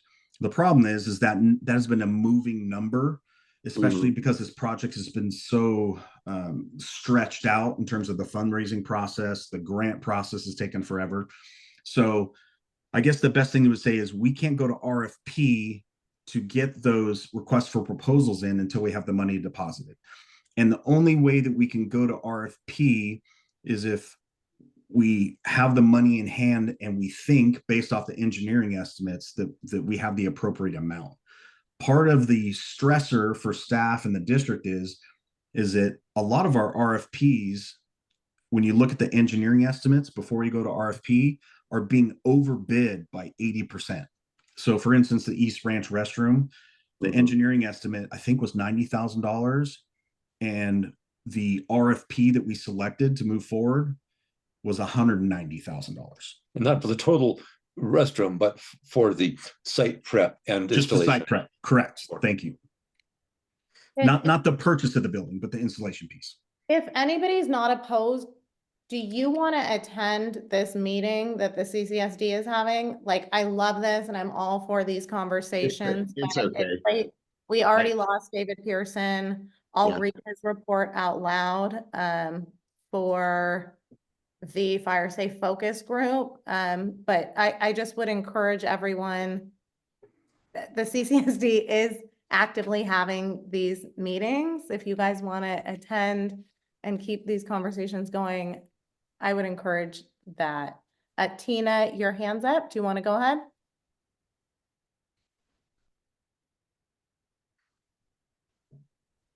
Very briefly, Christina.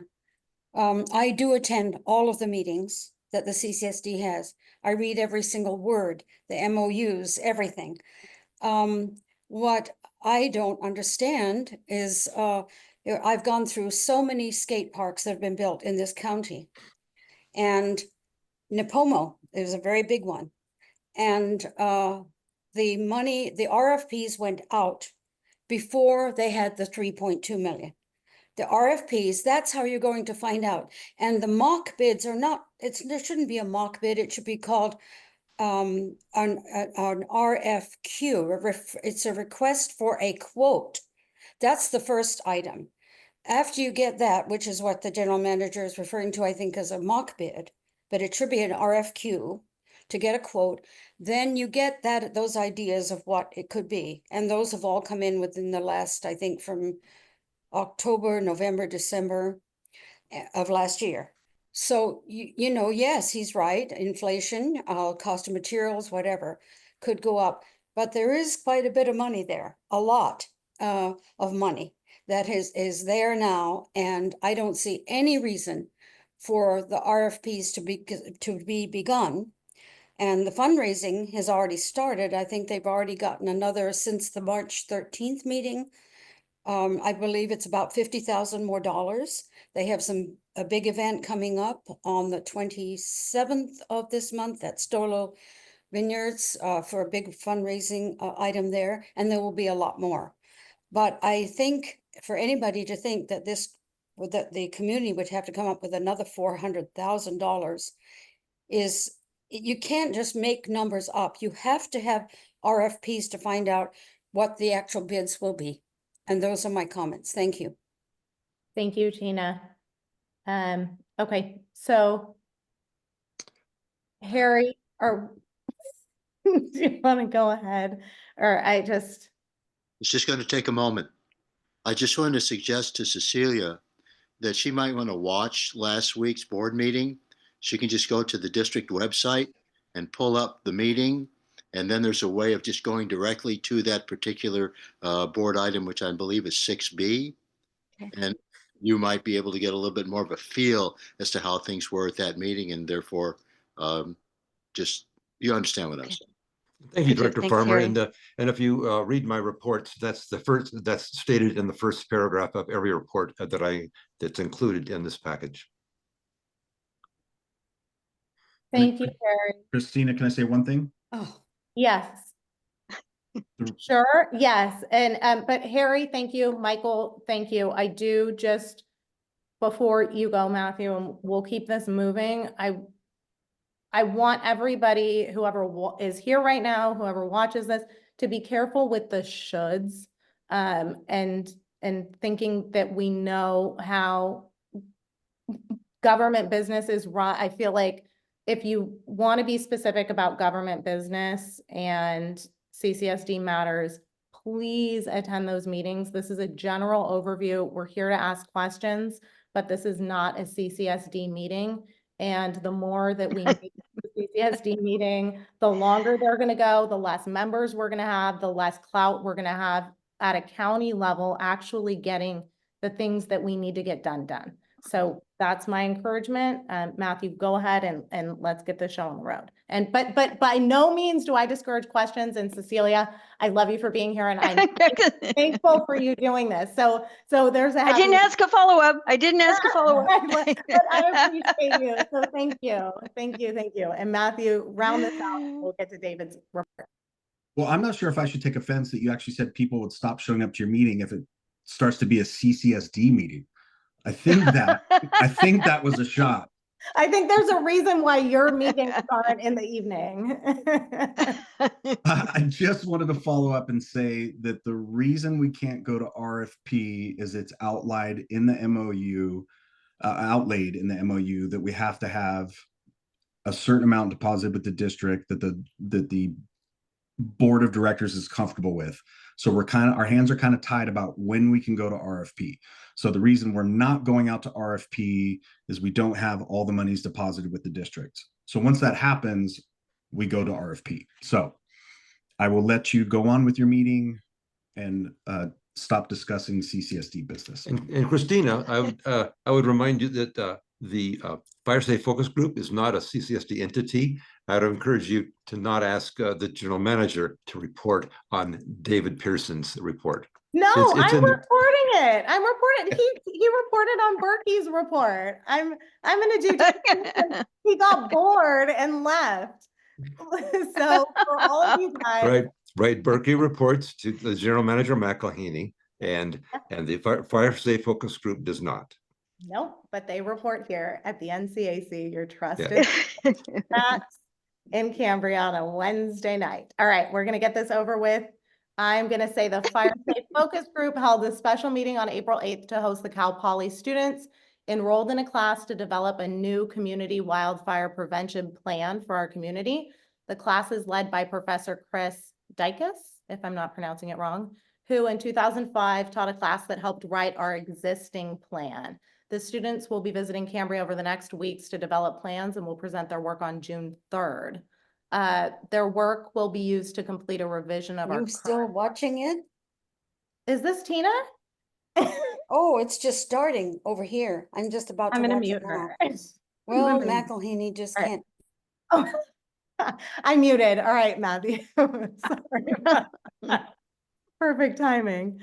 Okay, the Fire Safe Focus Group will hold a special event this May to raise funds to help our local fire company. To my understanding, that event is sold out.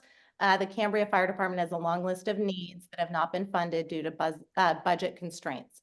The special event will be a dinner at the Hearst Ranch Barn on the evening of Saturday, May 3rd. The event will include silent and live auctions to raise money for the fire department's needs. Tickets are sold out, but you can make a donation at my 805 Ticks. So the link's on there on our website. If anybody wants to donate that doesn't want to attend the event, or can't attend the event because it's sold out. And yeah, that would lead me to you, Karen Chrisman. Do you have anything for outreach?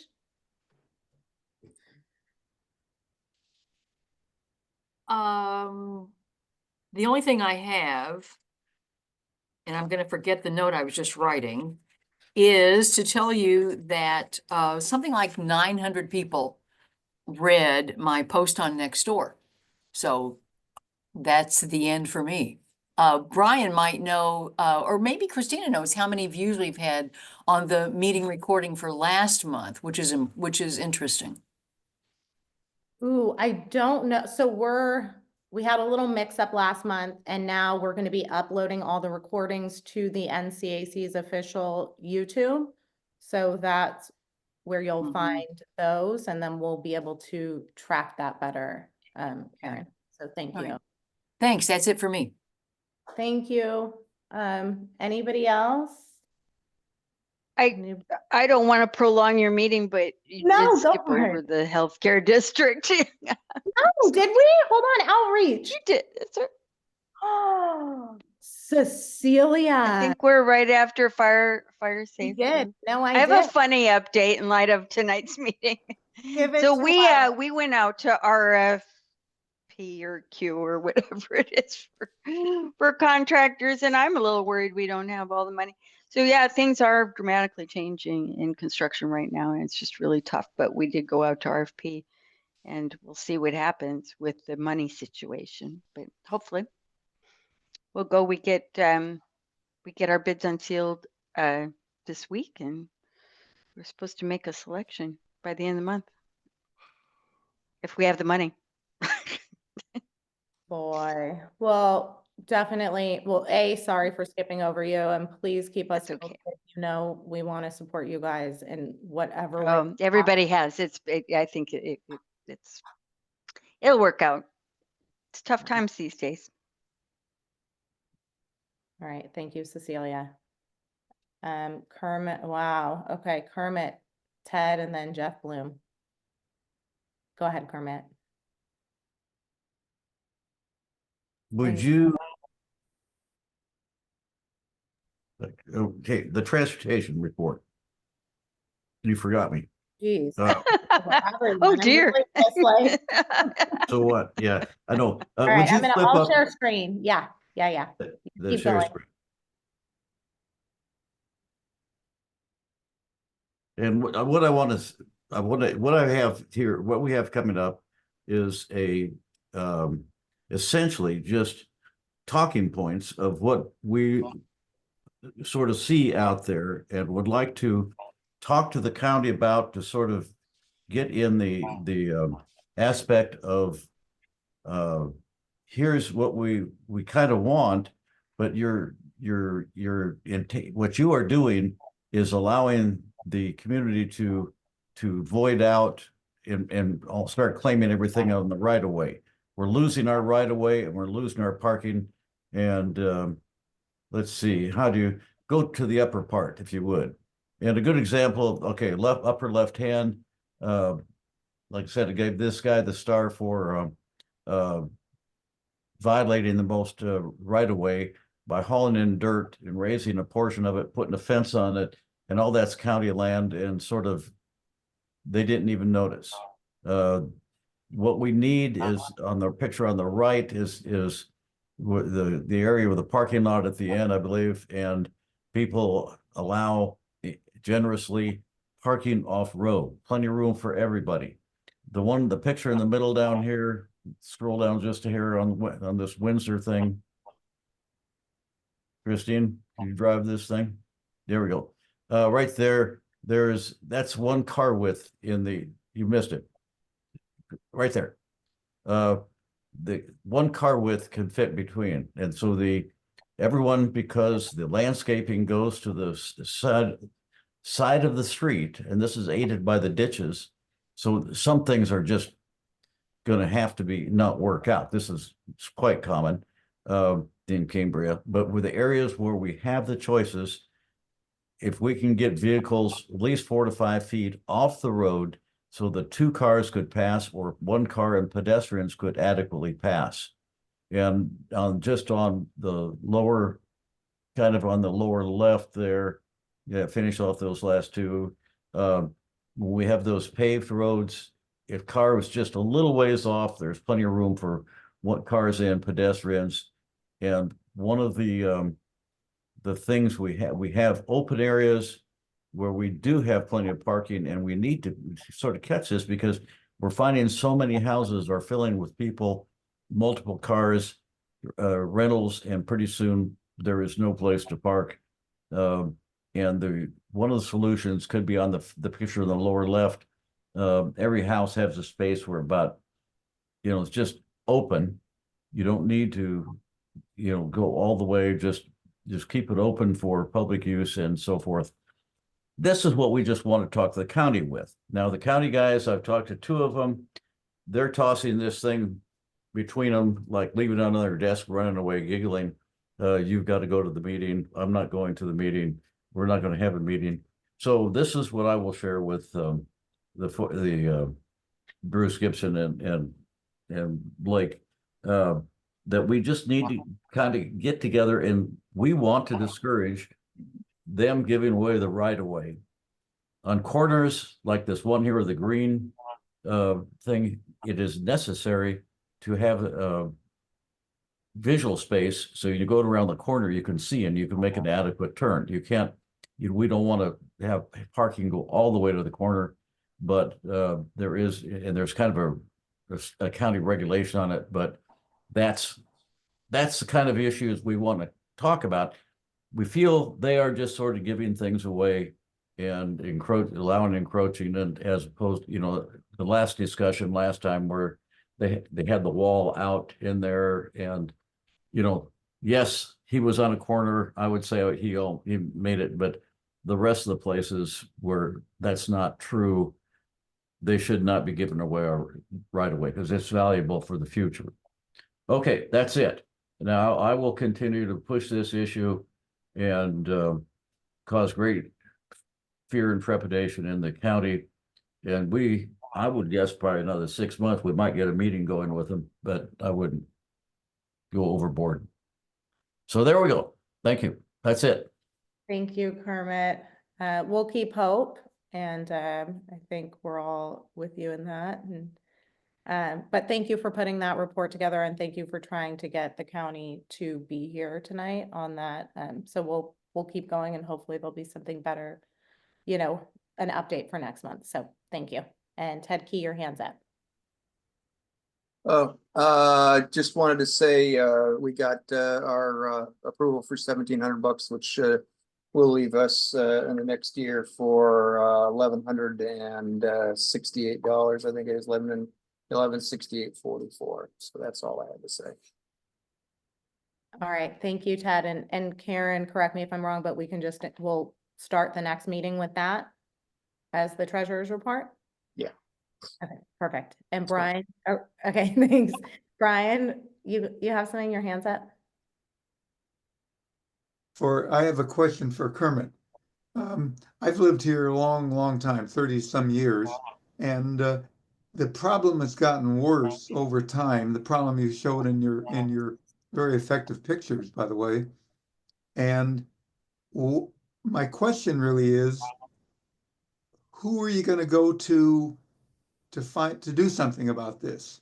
How are you going to make this happen?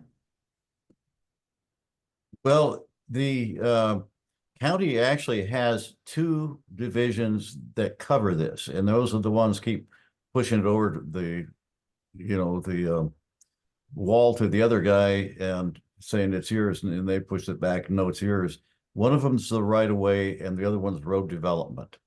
And it's the question of which one wants to talk to us the least. And that will be who we'll probably meet with.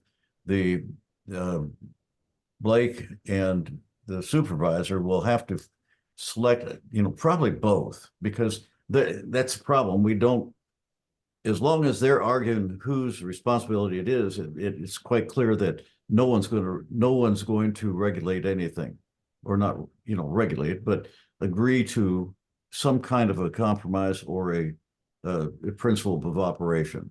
So that's and if we can just get one thing sort of, just a general principle, don't give away the right of way, then, that should, solve a little bit of the problem. And, it's the whole town is an anomaly of differences. There's nothing too stringent that we could make that would, really make sense. It's just accept general guidelines. And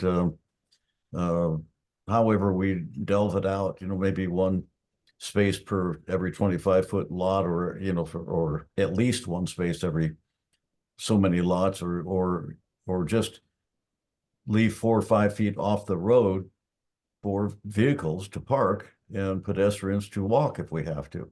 So that, and you look at places like Ardith or in Burton, or mostly Burton, coming off the Highway 1 and headed uphill, those property owners go all the way to the edge of the street, claim it quite gleefully, and the county doesn't seem to push back on this. Now, there's some areas, yeah, they can park and so forth, but we're never going to be able to fix that, everything. But we can certainly stop them from putting in solid devices like that fence in the raised ground with boulders in it to discourage any public use on any inch of his property. Yeah, and thank you, Kermit. I think, and thanks for the question, Brian. As you know, the few remaining people on this meeting know that dealing with the county is kind of like Jenga. So it's like we're just trying to figure out like what the right cube to push to get to the next layer of solving our problem is. And Kermit is doing a great job of that on this. No, I'm not really. You are. You got like close to almost No, having people here. So we'll just keep at it. And I feel like that's all we can do is just research, try to be informed, try to take the pulse of the community and try to, push forward.